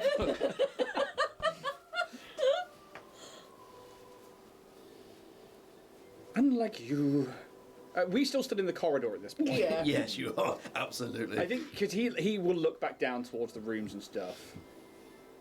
Yes, maybe. Maybe. We should listen to Marionette for now. In time, Marcus. Some of us weren't as lucky to be picked from the gutter by such nobility. But we should follow what Marionette says for now. We should talk to the servants of this place. I think I'm just gonna, like, amusingly, like, muse. Like, yeah. And, like, he is clearly putting this off. Yeah. Like he's not trying to hide it from you, Yeah. but here in the corridor he looks uncomfortable, Right. and he's just like probably not here. I think we should go to break. Okay. After deciding to perhaps wait and maybe talk to the servants and try to get a little bit more information out of them. I think that's a good time to have a little breaky break. Breaky break. Have a little pissy pissy. Have a little Kit Kat. That's a waste of an 18. So we will be back in about 10 sort of minutes. Yeah, for part 2 of this episode. So catch you all in a little bit. Shit! Anyway, we're here. God. I hope the mics picked that up because that was awesome. We're Alex. here. Alex is getting himself a little buddy. Bray bray. Buddy. How are we all doing Good. currently, hey? I'm fucking loving the. Intrigue. Fucking up a little bit, but it's all good. You know, it is what it is. Mainly because this is. We were saying this on the way out, like when we went to go get a drink. It's like this is the tie-in now. Yeah. This is where like we all have a connection to something very small. It could be something small, it could be something big, but this is where like we're gonna start seeing like more dynamics from the players. Because like there's a fucking nutcase, but like Yeah. He's our nutcase. I don't know if you For want him. now. I Yeah. don't know if you want him. It's up for debate. But Yeah, I'm hoping things will start to piece together a little bit more now. I think it's always going to be at the start of a campaign. You're finding your feet. You're like, what is actually going on? You know, what the fuck are we doing here? Yeah, I'm glad you're liking it. It's good fun. It's great. I'm trying my best. So Does Sonic really chat, well. some chap heads. You what? will be. So technically, you are all now level 2. Sick. oh shit. Right, let me add on all my new proficiency. So Level up. I think what I'd like to do is maybe just at least roll hit points Yeah. for the level 2, and then obviously you can decide. You guys can do whatever you want with your level 2 stuff after the fact. Let's get a bit more of this on. So, I mean, I don't think anyone really knows what classes we're playing, do we? We really knows the new characters. Even Alex doesn't know what he's playing, but I believe you are. Yes. Oh yeah, yes. Are we So- doing rolling hit dice? Your hit dice, yes. 8. You got a full 8. Nice, very I got good. 1. You got. I'll re-roll it once. That's so. Oh, I got a 1. You can re-roll it once. So I'm playing a rogue, and 2. Oh really? Oh guys. Ooh. how am I the tank? Oh. Oh, that's not good, guys. No, it's not. I am What's playing the a pen- bard. You're playing a bard indeed, and Alex, you're playing a paladin, I believe. Yes. But we're all using, I believe, some custom subclasses that are within Bloodpunk. I believe, Steph, you're at the College of the I Oppressed. will be when I get there. Alex, you're doing, what is it called? Can you remember? Path of the Crimson Order. That's it, Path of the Crimson Order. And for yourself, Ian, Bounty hunter. Bounty Hunter. Ooh. But and this is something actually That's that I. not concerning at all. Uh-oh! Not that photo. But Painting. actually, and I think Jack's right to point that out, and this is where like Dragonborn Ian like chimes in. It's because this is a third-party supplement. This is something they've created loads of subclasses, they've created loads of sub-races and stuff. So like me and you are both human, aren't we? But then we've got the sub-race of vampire, basically, or we're vampires with the sub-race of human. And for me personally, if anybody else has played a Drampier before, it's very much like that, but it's got a few little tweaks. And I think the because I haven't seen the whole of the campaign book, because obviously Jack's wanting from this and I refuse to read it, but we have seen like the pages on class building and on things like spells for yourself, because I think most of your spells are Yeah. like straight from this Yeah, book. they are. And they are spells written for this fucking campaign, which they're fucking brutal. There is some spells in there that are just horrific. And like, we're not exactly playing good characters either. Like, well, I'm fucking not. You must. I think it's clearly obvious by now. He's fucking deranged. However, this lends itself to being able to play somewhat unhinged and deranged characters. And Yeah, I think so. yeah, Maybe finding a bit of hingedness along the way. I don't know. But, yeah, you never know. Could go either way. Do. Yeah, But you never know. and it does. I think Jack's right. Like, people should go check them out because Dream Realms Storytellers, which is the name of the company who publicised Bloodpunk, have really knocked it out of the park with this. And yeah, well, these guys write down loads of different things and look at them. I literally went to, yeah, because the other one's the campaign guide, isn't it? The Book of Tolia. Yeah, so the Heritage of the Damned book is the actual adventure book. So this is basically what I'm using to help me know shit because I can't fucking remember all of it. And the other one is, yes, a guide to Tolia. Yeah. Which has all the subclasses in it, and it has some information about sort of cults and places and stuff. Yeah. Just kind of give inspiration to character building and stuff like that. Which is really cool because it seems like everybody, because obviously, again, you were like, you can only read these pages. Just go away, read these, please don't read anything else. Some of them were quite spoilery. Yeah. Because I think there is like basically like stat blocks for like a lot of monsters and things like that. So I was like, don't fucking look at that because that will spoil some things. Yeah, and I think that it was nice because I went and read about certain things in those pages you gave us. And I was like, oh, okay, I'm going to try and include that and stuff like that. And I like that the campaign setting isn't just for the GMs, in Jack's case, the DMs. Because he's weird. Can't really fight Dungeons and Dragons, but he wants to be a dungeon master or game master. Yeah, and I just like that it offered more to the players as well. I thought it was really, really cool. Yeah. And there's a lot of cool stuff. I'm very much looking forward to seeing your Kanrath stuff.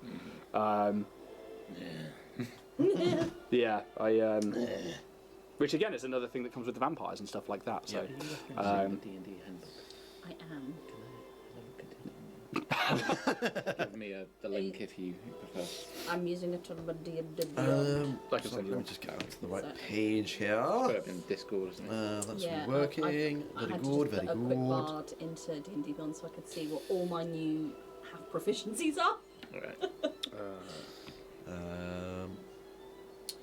Should we I need another spell. delve back in? Or Yeah, would you alright. like... I can do this after if you prefer. Well, maybe if you want another couple of minutes to do your level 2 I just stuff. want to go through my stats and just. If there's anything that you can maybe point out to any people that may be watching, what you may be taking at level 2 or what you're getting, please say. So I'm getting some nice standard bard stuff at level 2, Standard like Song bard. of Rest, which allows some extra healing for the party on a short rest. I'm also getting an extra spell. And Jack of all trades. So I'm getting like an Fuck's extra, sake. like a half proficiency on everything. that's Bard's so are good. though, Yeah. Because like when you get expertise on things and stuff like that. Yeah. Mwah. Yeah, oh god, rogue expertise is just delicious. Because I don't think I get much at level 2. Do rogues not get their actual subclass at level 2? They get Most cutting at action. level 3, I think. Yeah, Yeah. because wizard's level 2, bard's level 2 until you get level No, 3 when you get bard's- your college. Yeah, so you pick your like college at level 3. Right. I think I'm level 3 as well because that's when you pick your. That's when I would technically pick. I think the majority of classes pick Bounty their hunter. kind of specialism or subclass at 3. Yeah, yeah. I don't think I get much because obviously I've got my standard cunning actions and stuff like that. Yes. Yeah, I basically bonus actions. I have cunning action. Obviously I get sneak attack. That's a standard. Yeah. Um, What about the paladin? Thieves' Cant. 2? Oh, Thieves' Cant's fun.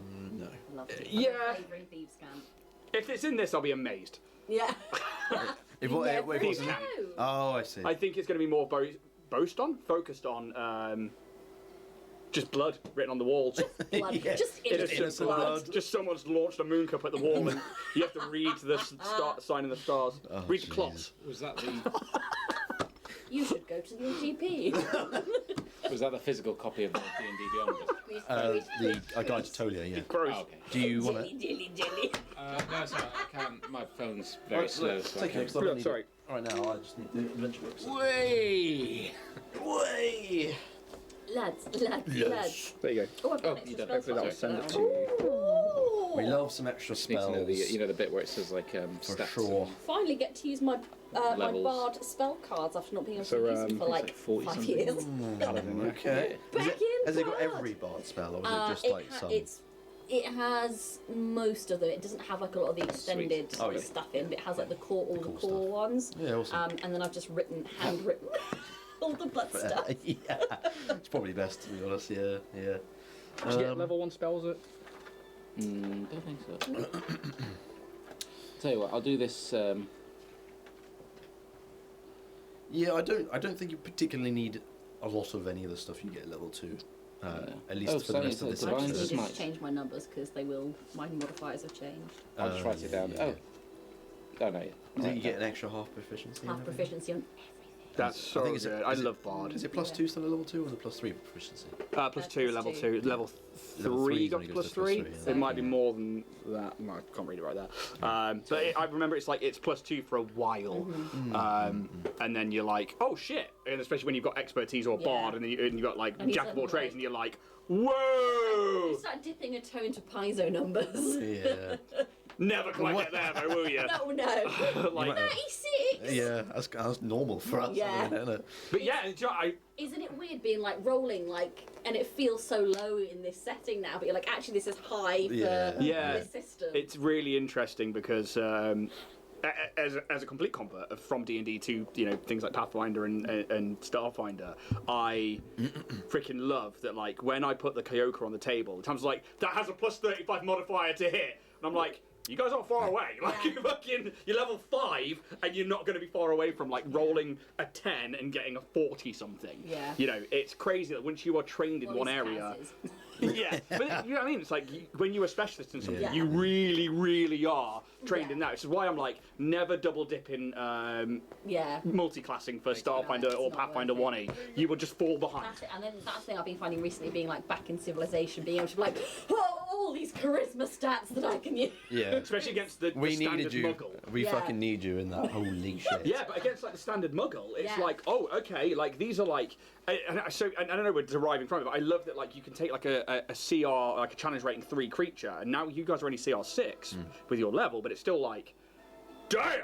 Whereas like with D&D, I do find that like, you could be a level 12, and you're like, it's a 2, oh, that's a total of 5. Because, it's very strange. It's not all about the high numbers, but sometimes when you fucking roll, you feel like a god. And it's like, oh, shit. Oh. So it's interesting me back, because obviously I do it all the time, and I'm like, can I get a reflex save? Like D&D, and I'm asking for a reflex save. Saving throw. Oh, Yeah, that's the one. Nobody will hear that, though, because that recording's gone. yeah, sad. I haven't done That it, is sad, but actually. Yeah. It's It was quite a good episode. It as well, wasn't was. Yeah. Yeah, cool. I'll keep an eye on it when we're playing, if anything true, comes into play, because I don't think your proficiencies change or anything like that. Don't think So none of this should change. For you, I don't It think. just says it's still plus 2. Yeah. So I imagine- Most of your stuff will say the same. You just got to remember you've got These- that extra hit these are dice 3. in case we do a short rest. Yeah. And your hit points. Sweet. Because you're quite used to being a paladin, aren't you? I think you Oh, I played. love a paladin. Yeah, I was going to say, I'm pretty sure like you're paladin up, whereas like, yeah. He's my pal. Hey. Goblin Paladin was my favourite. Goblin. That's What great. what is like people's favourite D&D classes? Barbarian. Yeah. Well, I mean, yeah. Oh, you fucking love just Just smashing swing shit. and a hit. There's no miss. It's just like once you get like, that's one of the classes where you roll to hit and you're just Yeah. like fucking, you can't Yeah. miss. I think for me it's either cleric or rogue tends to be my. But anything support, I'm like. I like a support class. Support. Love a support class I've only tried a couple. God. because I'm cleric, bard, ranger. Yeah. I do like a little bit of fighter. I mean, maybe that's just because I play Kai'Sel. I don't know. But it You're just- good at fighter though. You're very good I'm just- meta. I'm a knowledge. tactical fucking Yeah. knowledge, so So, but like you're. Yeah. Tactical fucking knobhead. just wait until I play. What is it? The fucking battle commander subclass or whatever it is. Yeah. I'll be nerding the shit out of that. But I love that because, like, even when we talk about like, well, technically, and your like nickname with that, that you will like, people like, I think some GMs out there are like, oh, I've got a mid-maxer at the table. Well, fucking embrace it. Yeah. Because like, There's nothing wrong with it. no, fucking, if that's how they want to play the game, fucking do it. I love that you do it, and you do it so well, and you RP it. Well, I think it only becomes a problem when that's all they ever want is to min max. Yeah. And there's like nothing to go around it, like Yeah. for RP or anything like that. Yeah, and I That's when think it for becomes a GM little as bit of an well. issue, I think, for me. But like, if you want to be like that, but you have other stuff to back it up, Yeah. fucking whatever. But then I think at the You same know, time, it's like, cool, if you've got a fighter at the table who is a min-maxer, sweet, put him to sleep. Fucking give him difficult. As soon as you take it, like, I think literally, like, when you were fighting those gnolls and I just took your fucking speed away from you, and you were like, oh shit. It's like, yeah, you're not even fuck all, are you? yeah, true. You stay there. Problem solved. That's all there is to it. Yeah. Think around that, dicks. Killing my monsters in one hit. I'll fucking get you. Conditions. Love it. Continue. Let's get back in. Yeah. Oh, That's got another about drink. fucking Starfinder shit. Let's get into this. Yeah, that piezo bullshit. No. I love the Starfinder stuff. I love it. So, vampire goodness. Let's get in. So, No. you are within the lower levels of the castle, and you have just been left alone by Broick, who's returned to his own quarters, and you're currently sort of standing around this painting that has quite clearly a very how would you call it? A very glorious event for some of the noble vampires and some of the people in this painting you're very familiar with. And you are left on your own. You have about sort of 8 to 7 hours until midnight comes back around, to where the Grand Advisor will hopefully return and meet with you all again. But until then, you are free to kind of roam about to the lower castle as you wish. Or if you really don't want to fucking do anything, we'll just skip time. It's completely up to you. But Do you want to go to a library? Something? Just What? Oh, because you earlier on in the thing we asked. yeah. I was like, the servants are in the library. With the candlestick. The Crimson King is dead. Broick did say that there were books in our room. Oh yes. true, there are yeah. That's right. Yes. But he has not shown you from your tour there isn't any library down here. You perhaps maybe think they could be upstairs. Even the higher levels of the castle, perhaps you might think. Justice But for Bolton. Is there a stairgate there? I can't get out. Please. I fucking love that so much. So yes. I think in this moment, like, Fear feels emboldened by this photo in a way that, like, it gives him like an extra 10 hit points. And you ask about, like, you ask, like, you know that something's up, and he's just like, not here. We either talk to the help first, and then retire to a chamber for a conversation that may be is warranted and owed. I'll look at you and I'll. Maybe. To me. I can't wink. A light flicks on and then back on again. Little blood, like, pool. Perhaps this conversation should happen now then, so that we all know that we're on a similar page. Agreed. Very well. Are you returned to one of your rooms? Or Yes. yeah, okay. Which room should we go inside? Well, come into mine. As far as you know, all identical. So it's completely up to you whose room you choose. They're all next to each other. So Friends. Yes. Oh, let me just... Play espresso. you you all go to Marcus's room. Yeah. I I bet think I've got to book an ornithology. The Hobbit.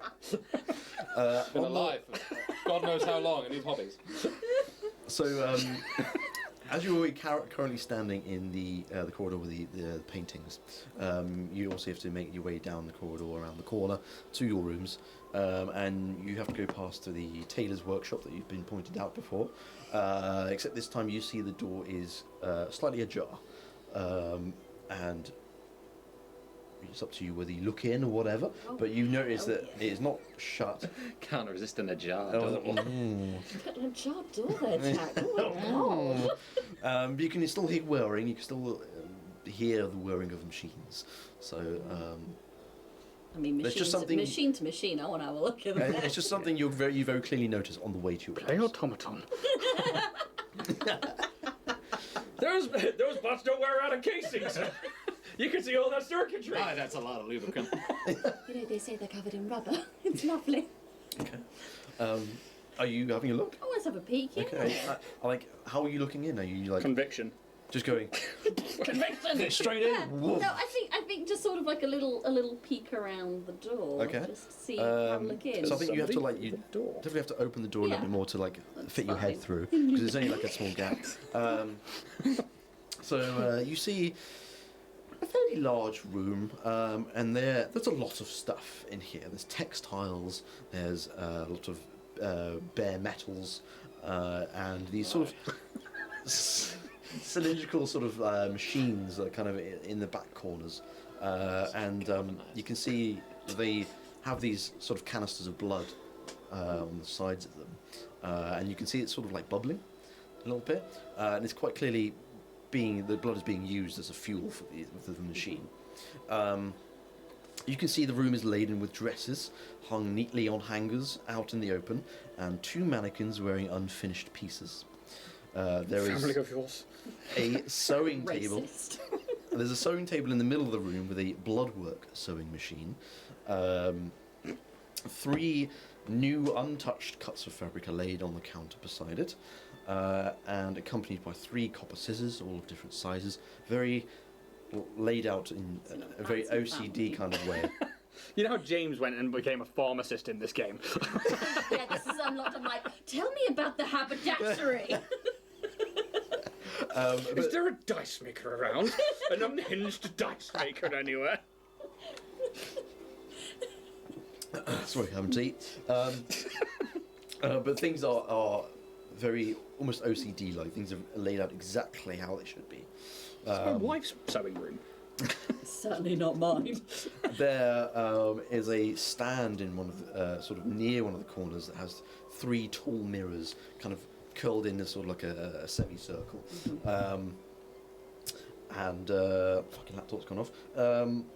The workshop is illuminated by one sort of large angst ceiling lamp, hanging from the middle. It's almost a bit like a chandelier, but not quite as grand as that.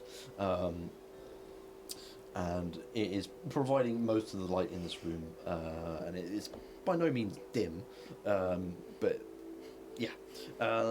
In the middle of this workshop, working at this bloodwork sewing machine, is a gnome, and you can see he's completely bald, quite a large beard and a moustache that's very much curled at the very ends in a very meticulous way, very well oiled and well kept. His facial features are quite sunken. You can almost to the point where like you can see like the unders of the eyes, sort of the inner flesh, as it were. It's that kind of drooped. But he is currently wearing like a pair of goggles as he is working on the sewing machine. You can see under the table there are some like foot pillows that he's playing with, and he's just working on these textiles and working them through. Oh. Fucking nerd. Oh, Steph just fucking. Do you want a towel? I need one. Oh, Slip it off a chair. Fiddle, you said. I say. What's the bobbin situation? Jack, what's a bobbin? trust me, we know what fucking bobbins are, mate. Come on. It was my life I promise I know what it is. for 6 fucking years. Oh yeah, shit. I think I didn't even think about it in that situation. He notices you kind of enter the room a little bit, having to sort of peek around, but he doesn't contest with you. He doesn't tell you to get out or anything, but he sort of looks up from his work and just kind of continues working, as if you're just kind of welcome to have a little look around. When you say his eyes are sort of like, is this indicating like age, or is this some sort of like unnatural affliction? Like his you would imagine as well? it's probably to do with age, perhaps. You can see that the beard is kind of very much greyed, and perhaps just through the passage of time, it's just become a bit more sunken and heavy, and it's just kind of pulled his face down a little bit. You can see the small little pointed ears as he's working on these textiles and new dresses for the royal family.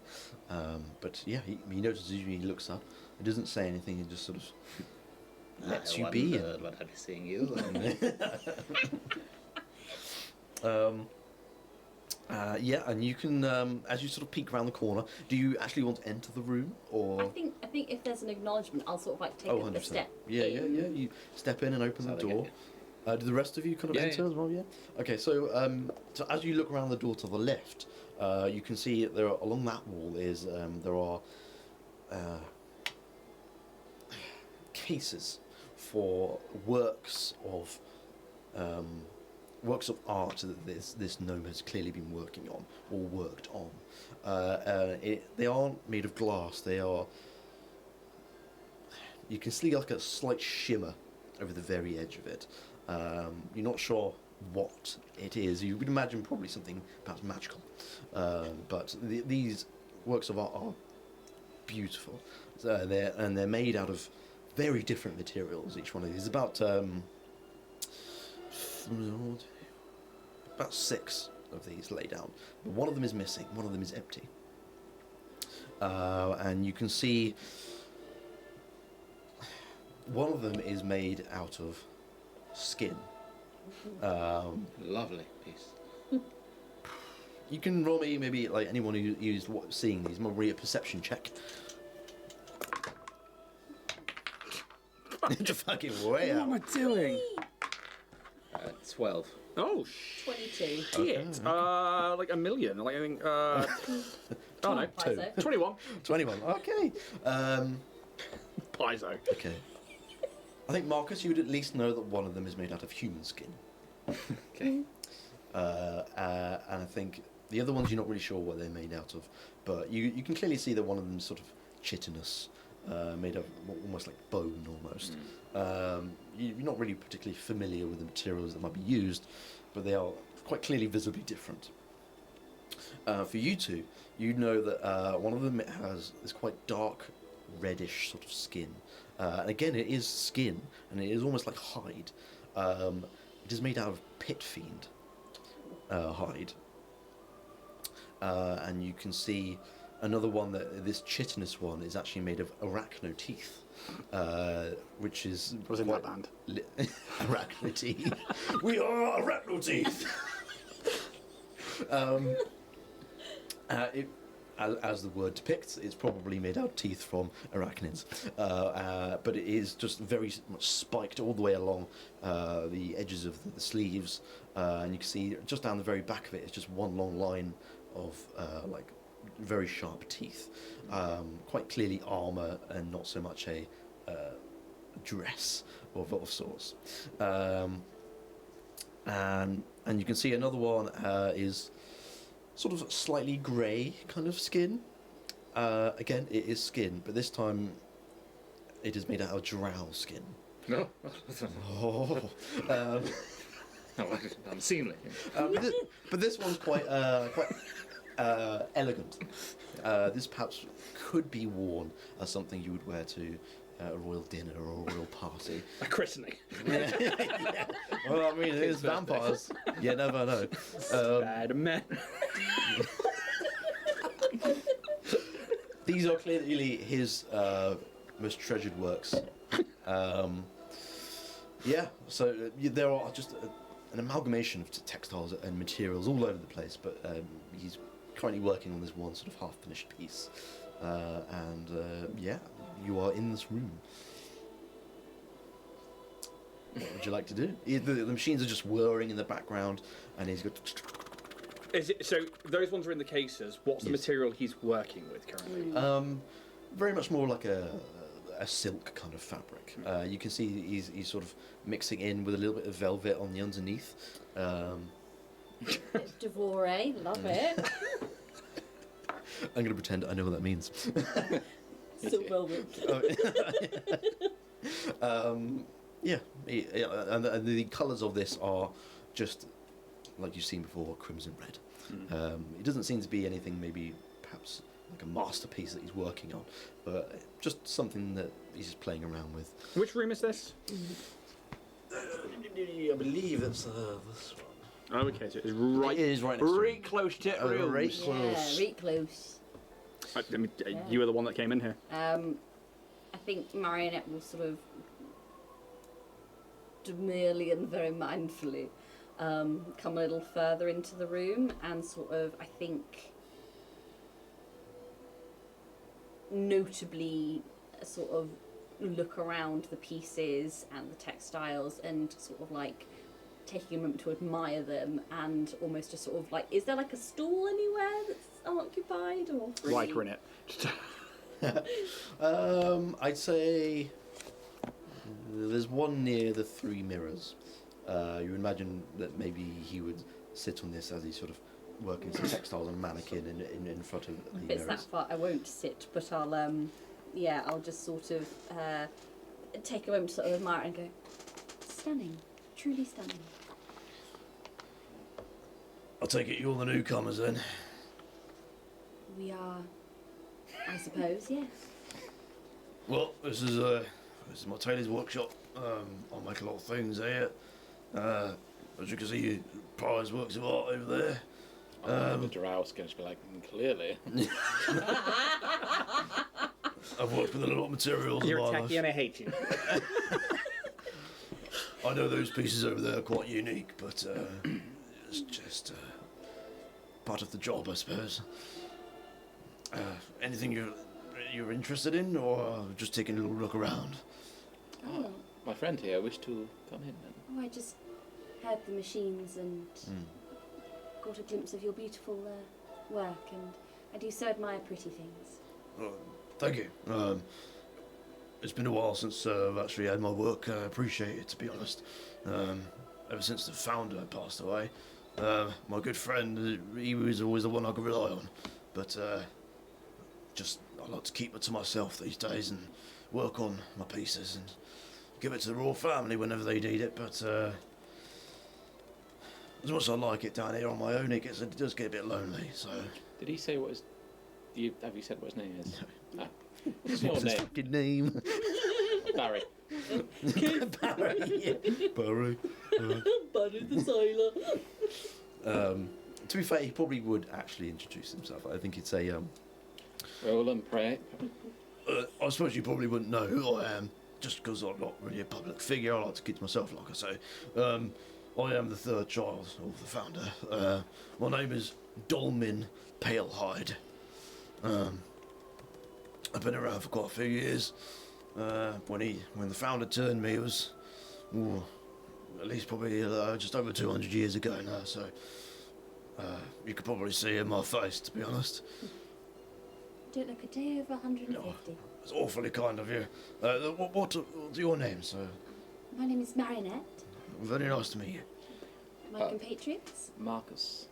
At your service. Marcus. Fear. Unusual name, but it's not the most unusual I've heard. Anything that I can do for you? No. No. Just looking, thank you. We're biding our time until the Grand Advisor returns. Was this... Obviously, you said like the hunting photo Yep. was the Crimson King, Yep. the first child, and also their sort of like hunting entourage. Yep. Were the other children in that photo as well? Oh. Trying to remember. Did I say the second child was the general? Is that what I said? Fifth child was the Tiefling General. Okay. We don't know the second yet. Okay. Or the fourth. Trying to remember who's who.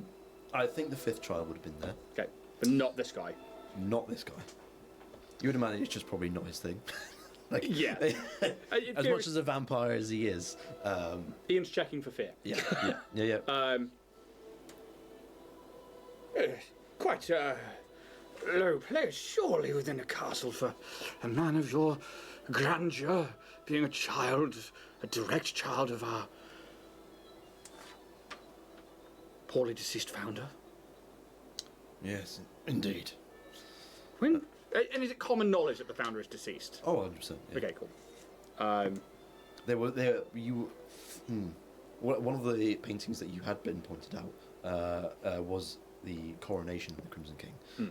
Okay. At which point, where the founder was laid to rest, the first child was appointed Crimson King. Yeah. And why would you be so low in this place where riffraff like ourselves would be so freely admitted? Surely you are a person of great power and nobility. I wouldn't be so quick to judge, to be honest. I mean, I'm sure you probably met Browick.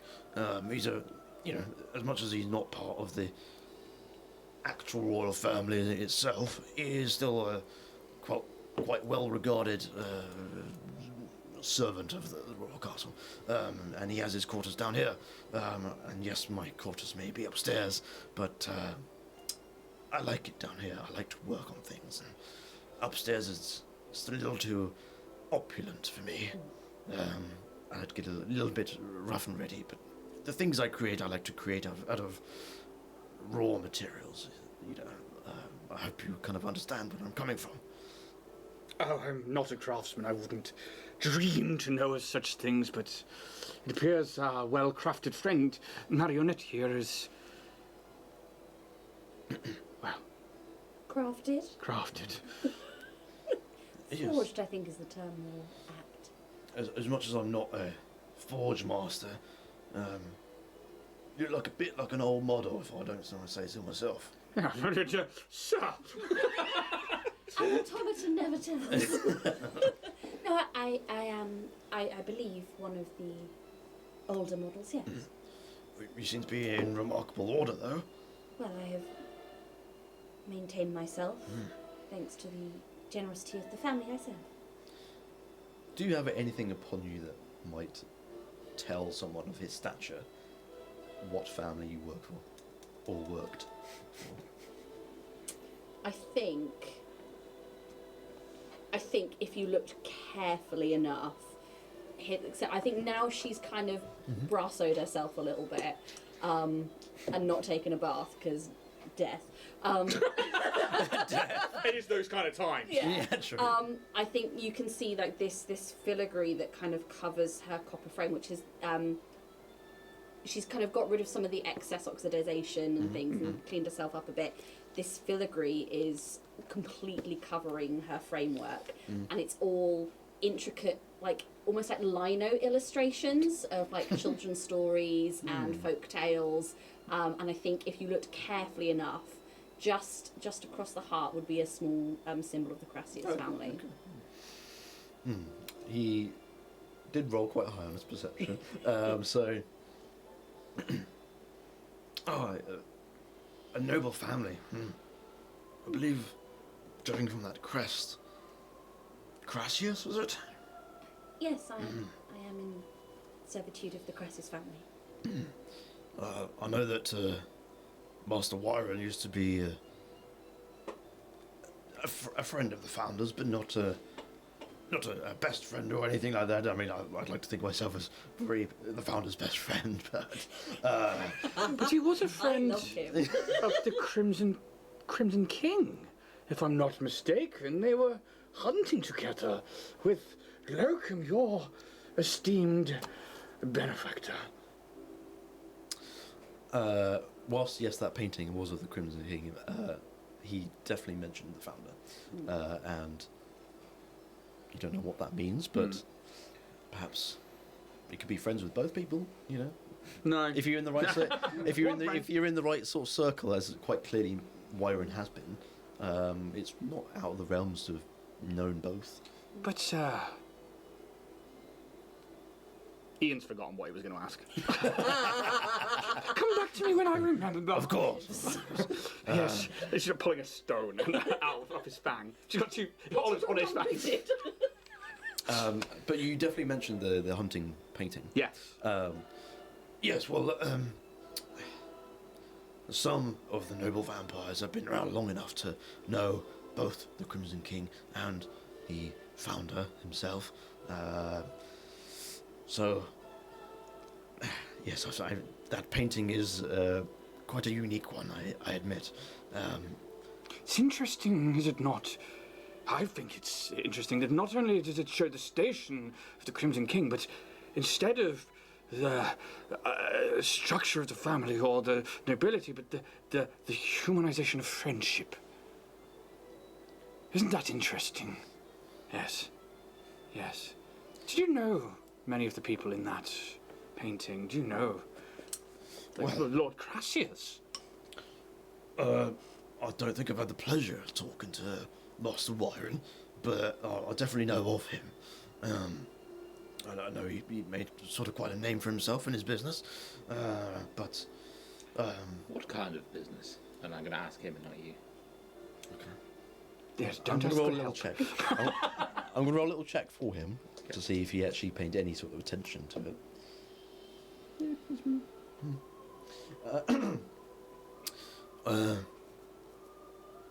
He dealt in the matters of blood, as many do, but the specialist kind. I do not know particularly what he dealt in, whether he created it or just traded in it, but it is not unfamiliar for that kind of thing to happen. Vampires make their money somehow. Yes.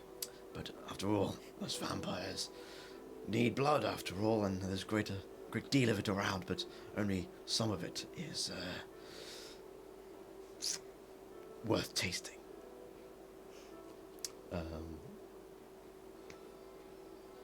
And this entire time he's working on this thing. He sort of flips his little goggles up every time he sort of... Well, is there anything else we... It was a pleasure to meet you. Thank you for... It's the right word. Introducing yourself. No, when you sort of accommodate, but it's like kind of like for a child. Play. Thank you for the play date. Would it begin with an A? When it's like... Adolescence? What? No. No. Like when you like... Sorry. It's not like patronising, but when you like... let somebody sort of like question you in place. Oh, fuck. In about 20 minutes, I'm going to scream a word out. Please. Pardon? Wait, it's sort of like, kind of like, just kind of playing, like, placating, kind of. Kind of, yeah. And it's like, Oh, yeah, I'm with you. what's the word then? Olive! Oh, fucking not. Do you know what I mean? Yeah. Like, Oh my god, what is the word? It's I'm trying to in think of it as there, well. And it's... I know. I think I know what you're. Amused? No. No. I guess so. He's trying to be like, thank you for amusing us. Yes. Like you know, giving him the position of power and being very subservient in this moment. Yeah. No, No, I understand where you come from. don't keep going. Okay. No, we're getting this word. Okay. Anyone in chat watching? What the fuck are we Yaz talking is just about? like, no fucking idea. It's not a muse, it's... Keep Googling it. I've got to think of getting the Saurus app up. It's... Yeah, right. It's like a Scrabble word that you're like, Yeah. fuck. I really can't think of it. What I think we should move on. Yeah. I'm just going to keep Googling it while we go. Humouring us. Humouring, Oh, that's that'll it! do. Yeah. That's the It one. wasn't to begin with There's A another at all. word. We said humouring. Yeah, there's another word, but it is like humouring, We'll basically. go with that. Thank you for I'm not satisfied. humouring our curiosity. Yeah. And he just like bows. I understand that the others of the royal household can be a lot more sharp than I. I don't really care for such manners. There's just no fun in it. I mean, if you have any more questions, I'm happy to answer where I can. Who is the Who is second child second child? of the royal family? Or the vampiric children? Okay, so, I mean, let's first start off. Who do you know are the children? Obviously, I'm assuming So, you know that I am one of the there's- childs, as I've just told you. I am the third child. And do we know the Crimson King's name, by the way? No. We know of the Crimson King. We know... Whose name is... Joe Columbo. Remind me. I'm not even sure I Martin. fucking know, to be honest. Donald Glover. Childish Gambino. Lando Calrissian. Machine Gun Kelly. I'll just throw names at it. Olive oil. Will de Leave. Huge ass. Huge ass. It's actually one of the things I don't know, and the book does not really tell you that quite easily what the names of these people Roll and play press. Blah, blah, blah, blah, blah. His name is Jeff. His name is Jeff. Poe. I think Dolman would say, it is not for me to tell you what his name is. He would only like to be named the Crimson King in all manners. So, if you don't mind, I'll keep that to myself. Only because the Crimson King is not the friendliest. So, let's best not piss him off. And the second child. So, so the first child, obviously, you know, is the Crimson King. And you know that Dolmen Palehide is the third child. And he will say, the second child was the founder's wife. That's not creepy at all. That is messed up, my friend. She was not originally a vampire. The founder made her a vampire when they got married. To And her name extend was their life together. Bella Twilight. That's a good name. I'm Team Jacob. I will have to look up these names later because there's something that's really overlooked. My head. The fourth child. Have I told you what the fourth child is? No! No! What her name? You say sorry. Or she. Her name. Well, her name. The fourth child is actually the founder's adopted daughter, which I warn you now, you might probably see her walking around the lower castle. She does like to play a prank or two, so Oh no. if you see anything a little untoward, it's probably her. Don't tell me that I told you. The fifth child, you know who the fifth child is? Yes, I believe he is the general of the Crimson King's armies, or the Founder's armies. Just remind me Yes. what their name is. Did we get a name on the fourth? No, I child? don't Nope. think. Oh, the fourth one? No. And Dolman doesn't tell you. Also, you know who the fifth child is the head of the general of the armies. The sixth child, Ooh. we do not talk about. But you can tell me. It's probably a good thing that you're talking to me, because if you asked anyone else, you wouldn't be in their good books. Let's put it that way. Shall we put it down as they who shall not be named or spoken of? Probably best. Now, They. a small angst light has gone off in my brain. Obviously, this sixth child is of ill repute. You seem to be perturbed by the idea of them, and recently we have had an incident of a crimson reign. Now, if this child were ousted by the family and would be upset with the Crimson King, would that not be a suspect to look into? A sensible motive. I'm not just a pretty face. Well, You're welcome. Let me look at me some more.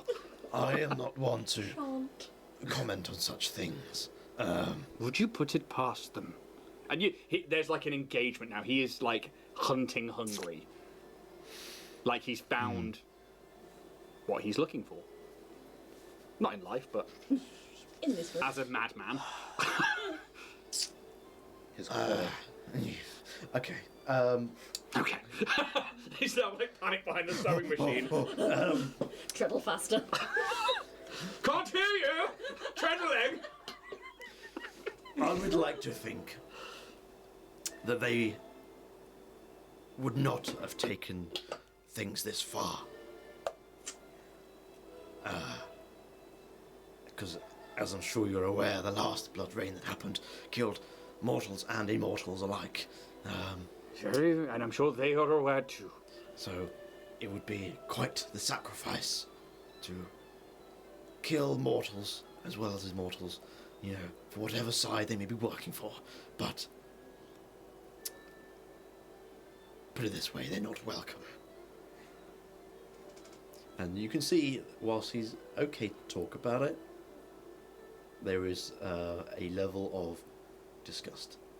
Can I insight check just to see Yeah, of how course, high that absolutely. goes? Roll it up. Oh, that's arbitrary. That's a cocker. Cocker. Worse.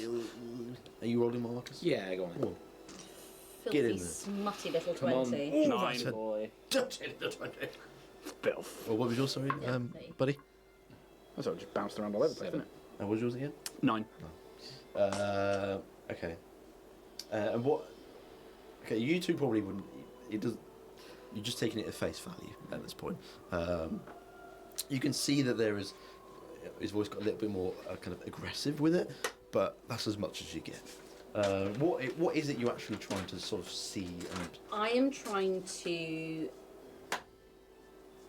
understanding that he's probably being quite guarded about certain things, I want to see if there's a level of his true feelings, his personal feelings about the situation.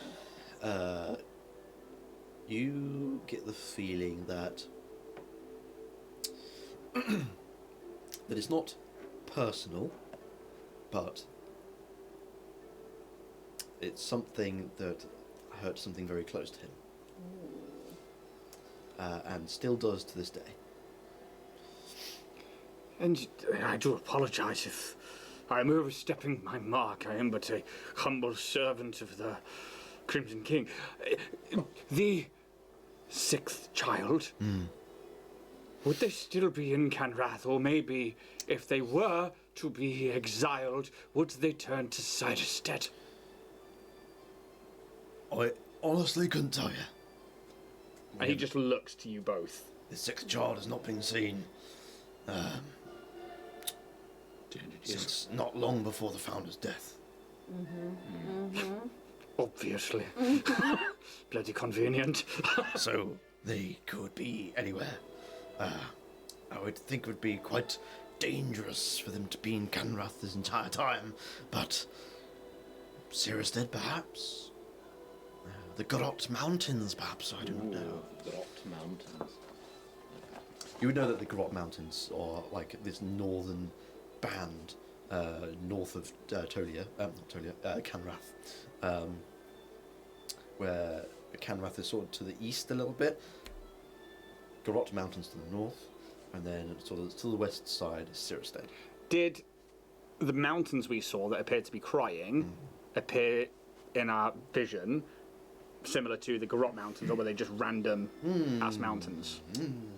Okay. They're asking questions. Investigations. How much travel do you think Fear has had Outside of Kanrath, nothing. He spent his entire time trying to get into this fucking castle. To be brought here in the last fucking moment. Let me in. What? You mean a golden ticket? I've got a golden ticket. Come along, Charlie. I'd say you probably don't know.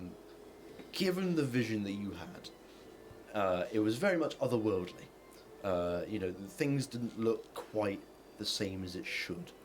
With the blackened soil and the grass being grey and sort of the lack of colour within the grass and rivers of blood. I mean, yes,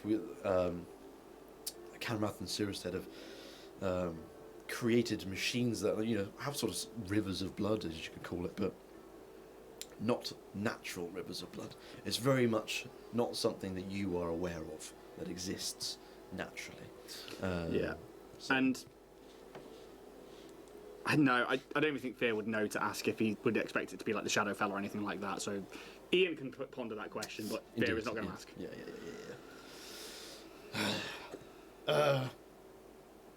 I cannot tell you much else about the 6th child. And what's their name? I do not know what name they go by. Now, But what did they go by? I don't know. He's not even going to insight that. He's just going to Stephen. Very well. The daughter of the adopted daughter of the founder. Yes. What was Fourth it? child, yes. Fourth child. What was her name? I don't know. He just seems like he's giving us the business. I think we fuck him up. Let's kill a vampire. I'll mean this That's one. what got me in this position in the first place, apparently. I mean this when I say it. Like it is not very clear when I read this book. It talks about the children of the founder and stuff, but it just says the fourth child is this, the fifth child is this. But What's never, the stat block say? I mean, that's what I'm looking for. Maybe it's in the other book. Oh. Talk Do you want me to about- read it? Talk about things. Fuck off. What do we think? Well, I think we have a lead clue. I think I've got a clue. A raging clue. It's that drow skin, wasn't it? Yeah. Well, we should probably let Detective Ward know of our thoughts on the matter, and we should probably return for a conversation with ourselves. Indeed. You have been more than helpful. Master Dolmen.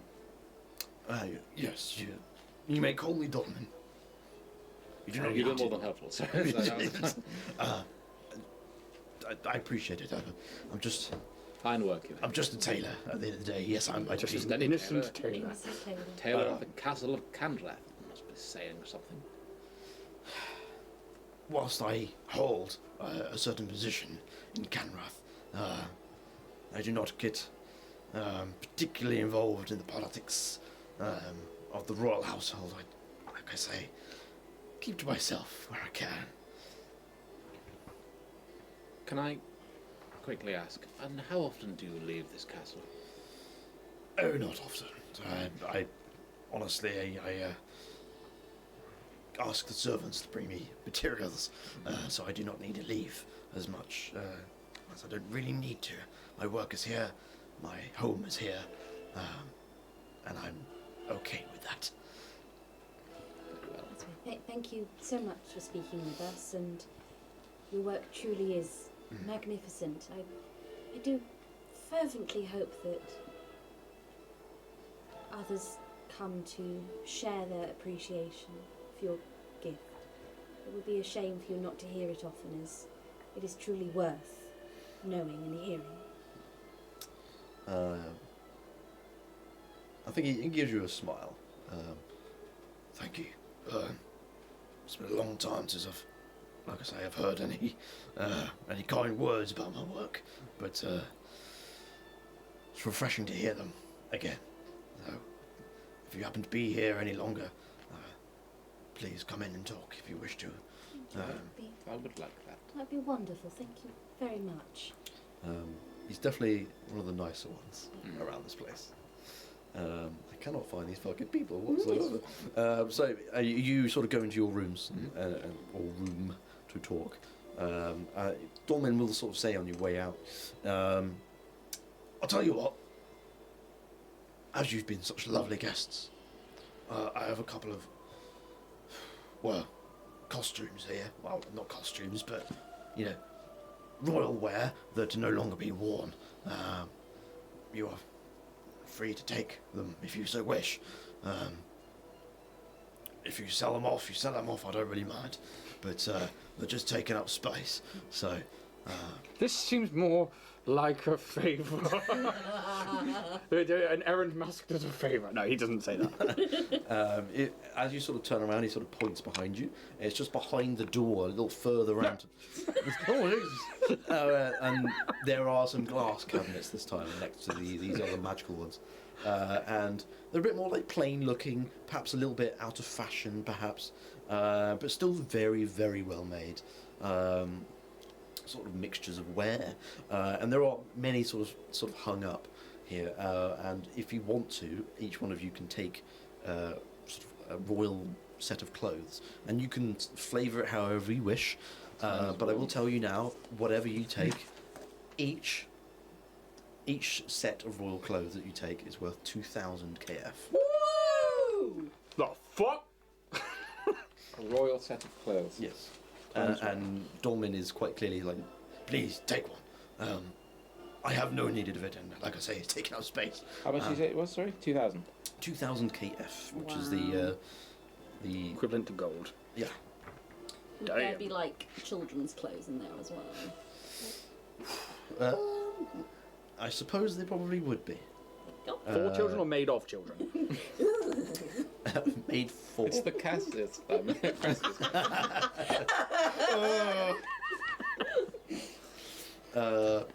So yeah, you given a set of clothes if you wish to take one. Thank you very much, my good friend.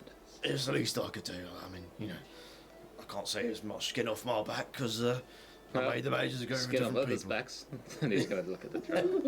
We'll give him a cheeky wink. I'll see what you're saying there, buddy. You've been very, very kind to us. And he bows very deeply. Thank you, Dorman. Well, I should probably get back to my work now. We will leave you in peace. Thank you. Come along, boys. That's us. Right? Yeah. Good God, man! Sorry. You turn the corner around the workshop and you are next to your rooms. So you go inside and you can close the door behind you, and you are left to your own devices. Oh. Very interesting gentleman. Fear, what's your deal? And like already, like he is like he's taking like the duvet off of the bed. Here we go. Yeah, he takes the sheet off and he just starts like wafting it around the room. I am trying to see if Excuse there's me. any kind of sensor or magic eye or any kind of, because I can't see magic, but could I So you're trying to catch something that maybe is invisible or what? Or what? exactly that? Okay. To see if there's anything in here that it rests on that shouldn't be there that's Okay. invisible. I mean, you can roll an investigation check then. You can do it with advantage because you're using something to aid you. That is a 15. You don't find anything in this room. And you waft around the room with this bit of textile, and nothing is caught. You think that you are in private. And when he stops, and you're just watching this fucking madman do that, he's just he puts it back on the bed. Sorry, have to be sure. And you can see there's not trepidation, but he doesn't know where to start, and it is interesting to me that I have spent my life, my time awake, trying to find a way into this very castle, because that is all I've known. Yet, I am brought here willingly. Not only that you both have that painting. Your family, the Crassiuses, and Locum, stand with my master, Cain. Ooh. Although I don't know him with that name, I know him as Malevolence. And there's a flush of anger across his face, and you see he's almost paler. Do you not find it interesting that three of us taken in just on a whim by the... What's the name of the police force again? Of the place? The Enforcers. Oh, the police force. The Enforcers. Now, to then find ourselves in a position where we cannot survive, and then once more are brought back to the dregs of life, to find ourselves here. Something is too convenient. And why do you say convenient? Why was it you were trying to gain entry before? I have known one goal my entire awakening. I have been vying to become my master's apprentice for over a year now. My disdain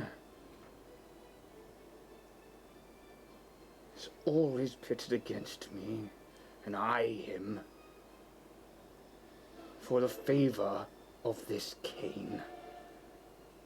But Cain is no more. Malevolence is gone. And all he ever said was that the Crimson King must die. Gold. What's KF stand for again? Kanrath. Fuck. I should know this. Money. Yeah, that one. Money. Why would... Locum. Why would Crassius want money when all we need to survive is blood? Why? Why pit ourselves against each other for money when the real power comes from the sheep? I wanted one thing when Malevolence died. Power. They run it all from behind the scenes, and I spent what I thought was my life's work to get in here, to kill the Crimson King. Yet I find myself now being courted by them to solve their problems. And I'm just supposed to accept that. How interesting that both of your benefactors... And he's like irked. You can like see it. would know one another, as would mine. It all feels a little, well, Marionette, who's pulling your strings? Marionette throughout this whole thing has been like gradually remaking Marcus's bed with like hospital corners. Alexa, stop.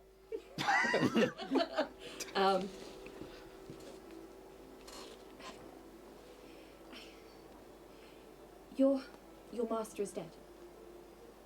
Yes. Not missing. Dead.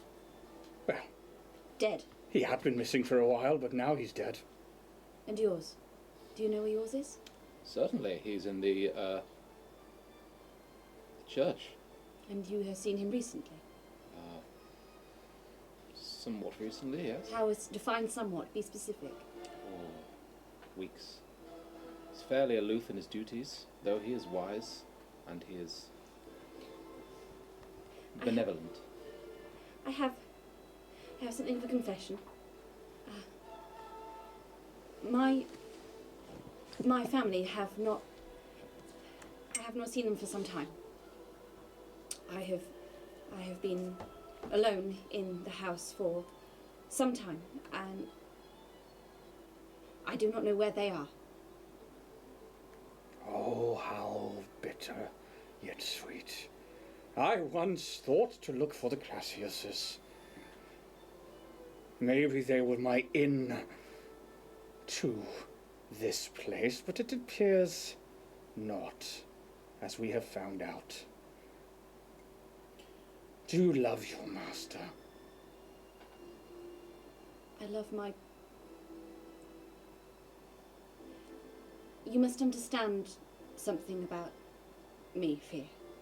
I do not love in the same way as mortal or immortals.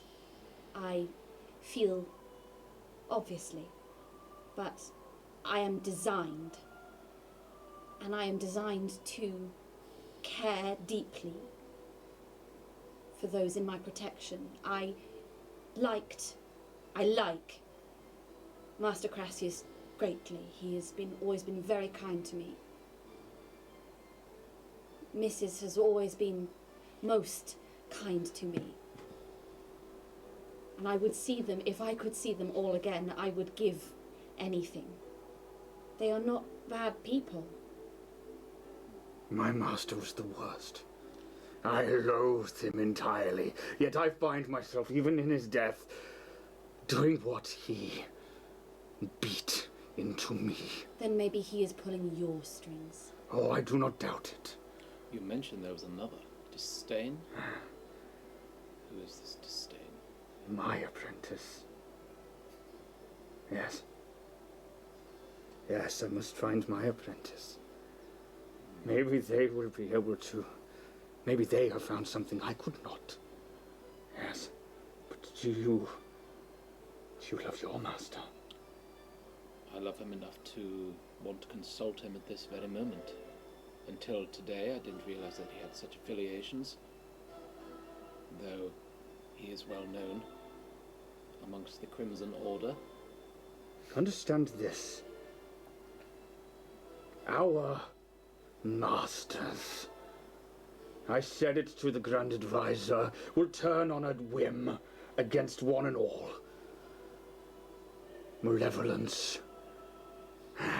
He smiles in that painting, but he wanted the Crimson King dead. He wanted the power. And I do not lie, I want it too. But I do not fear them, because I know that they will turn on us. We can trust the hungry to be ruthless.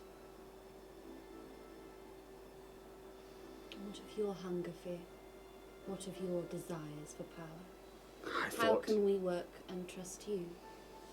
I thought I would got everything I wanted when I got here. I was foolish to think I could get in here so freely on my own accord. Yes, but not. They are still pulling my strings, surely. The past few days have taught us anything. Yes, we have been truly blind. And he goes like quiet, and he was pouring, like decanting blood into a glass, and he just stops and puts the decanter down and sets the glass down. But I am hungry, yes. But maybe that is for more truth before this sixth sibling. For a moment I thought maybe it could be my master, but I don't think it is. Could it be one of yours? Well, the Creed is an ancient order. Or would your master know of this sixth child? Quite possibly. I believe we should consult with him at some point. Yes. Yes. Yes. Perhaps one of the first stops we make, then, once we are free to leave this place, should be to your master. I agree. I'm sure he will put us on the right path. That was the apple coming back. That has olives in it. He would want to know these mysterious events. The Creed is an ancient order, as I say, one of foresight and anticipation of cataclysmic events. They should know what is happening. At the risk of sounding too much like Fear, perhaps we should keep the information we divulge to your master on a drip feed, as it were, until we can be certain of his intentions. If this painting in the hallway is to be believed, it seems that he was maybe rather at the forefront of this hunting group, and not that I would like to disparage your master in any way, but until we have more information, perhaps a gentle approach is prudent. I'm gonna like my expression is Teal from Stargate. Yeah. She's just gonna be like, I think one thing is frightfully clear. How underprepared we are for any of this.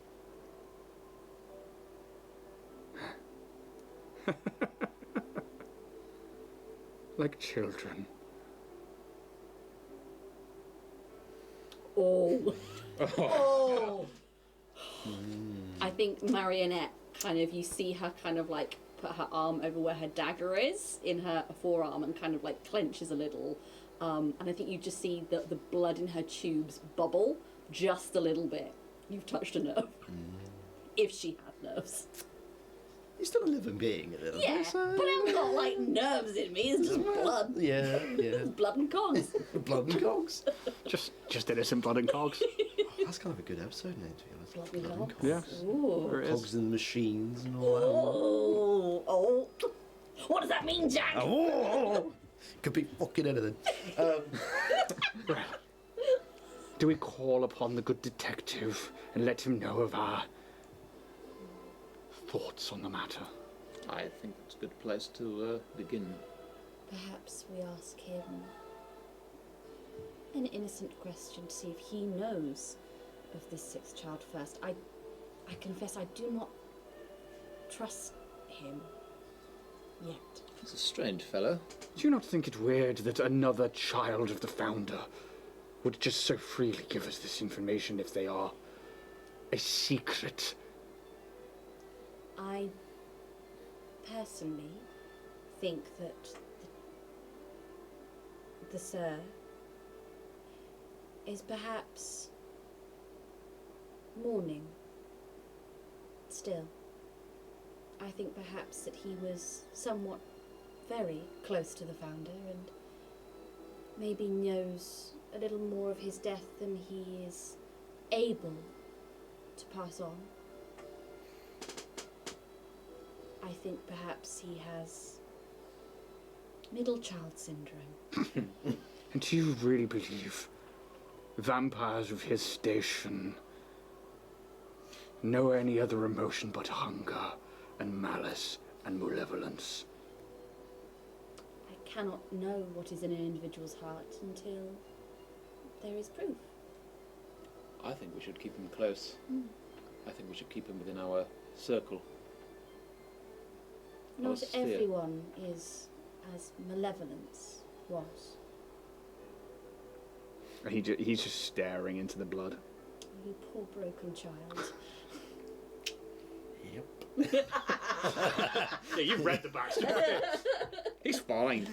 He's really well adjusted to society. Everything's okay. I'm normal. Completely normal. Nobody look behind the eyes. No one knows what it's like. To be the bad man. All around me are familiar faces. Worn out faces. I think that's a good place to stop, you know. So, You've discovered a few things about... Is that level 3? Oh, sick pizza. About the children of the Founder. You know that the Grand Advisor now wants to speak with you once again and quite clearly wants you to investigate what has been happening with Blood Rain and sort of investigate how you've become a part of all of this, even whether you meant to be a part of it or not. It's kind of been put on you to find all this out, which we will get to next episode. Which will be coming out over Christmas, just so if anyone is curious. Yes, we need to set a date properly for that because I know the actual date is supposed to be Boxing Day.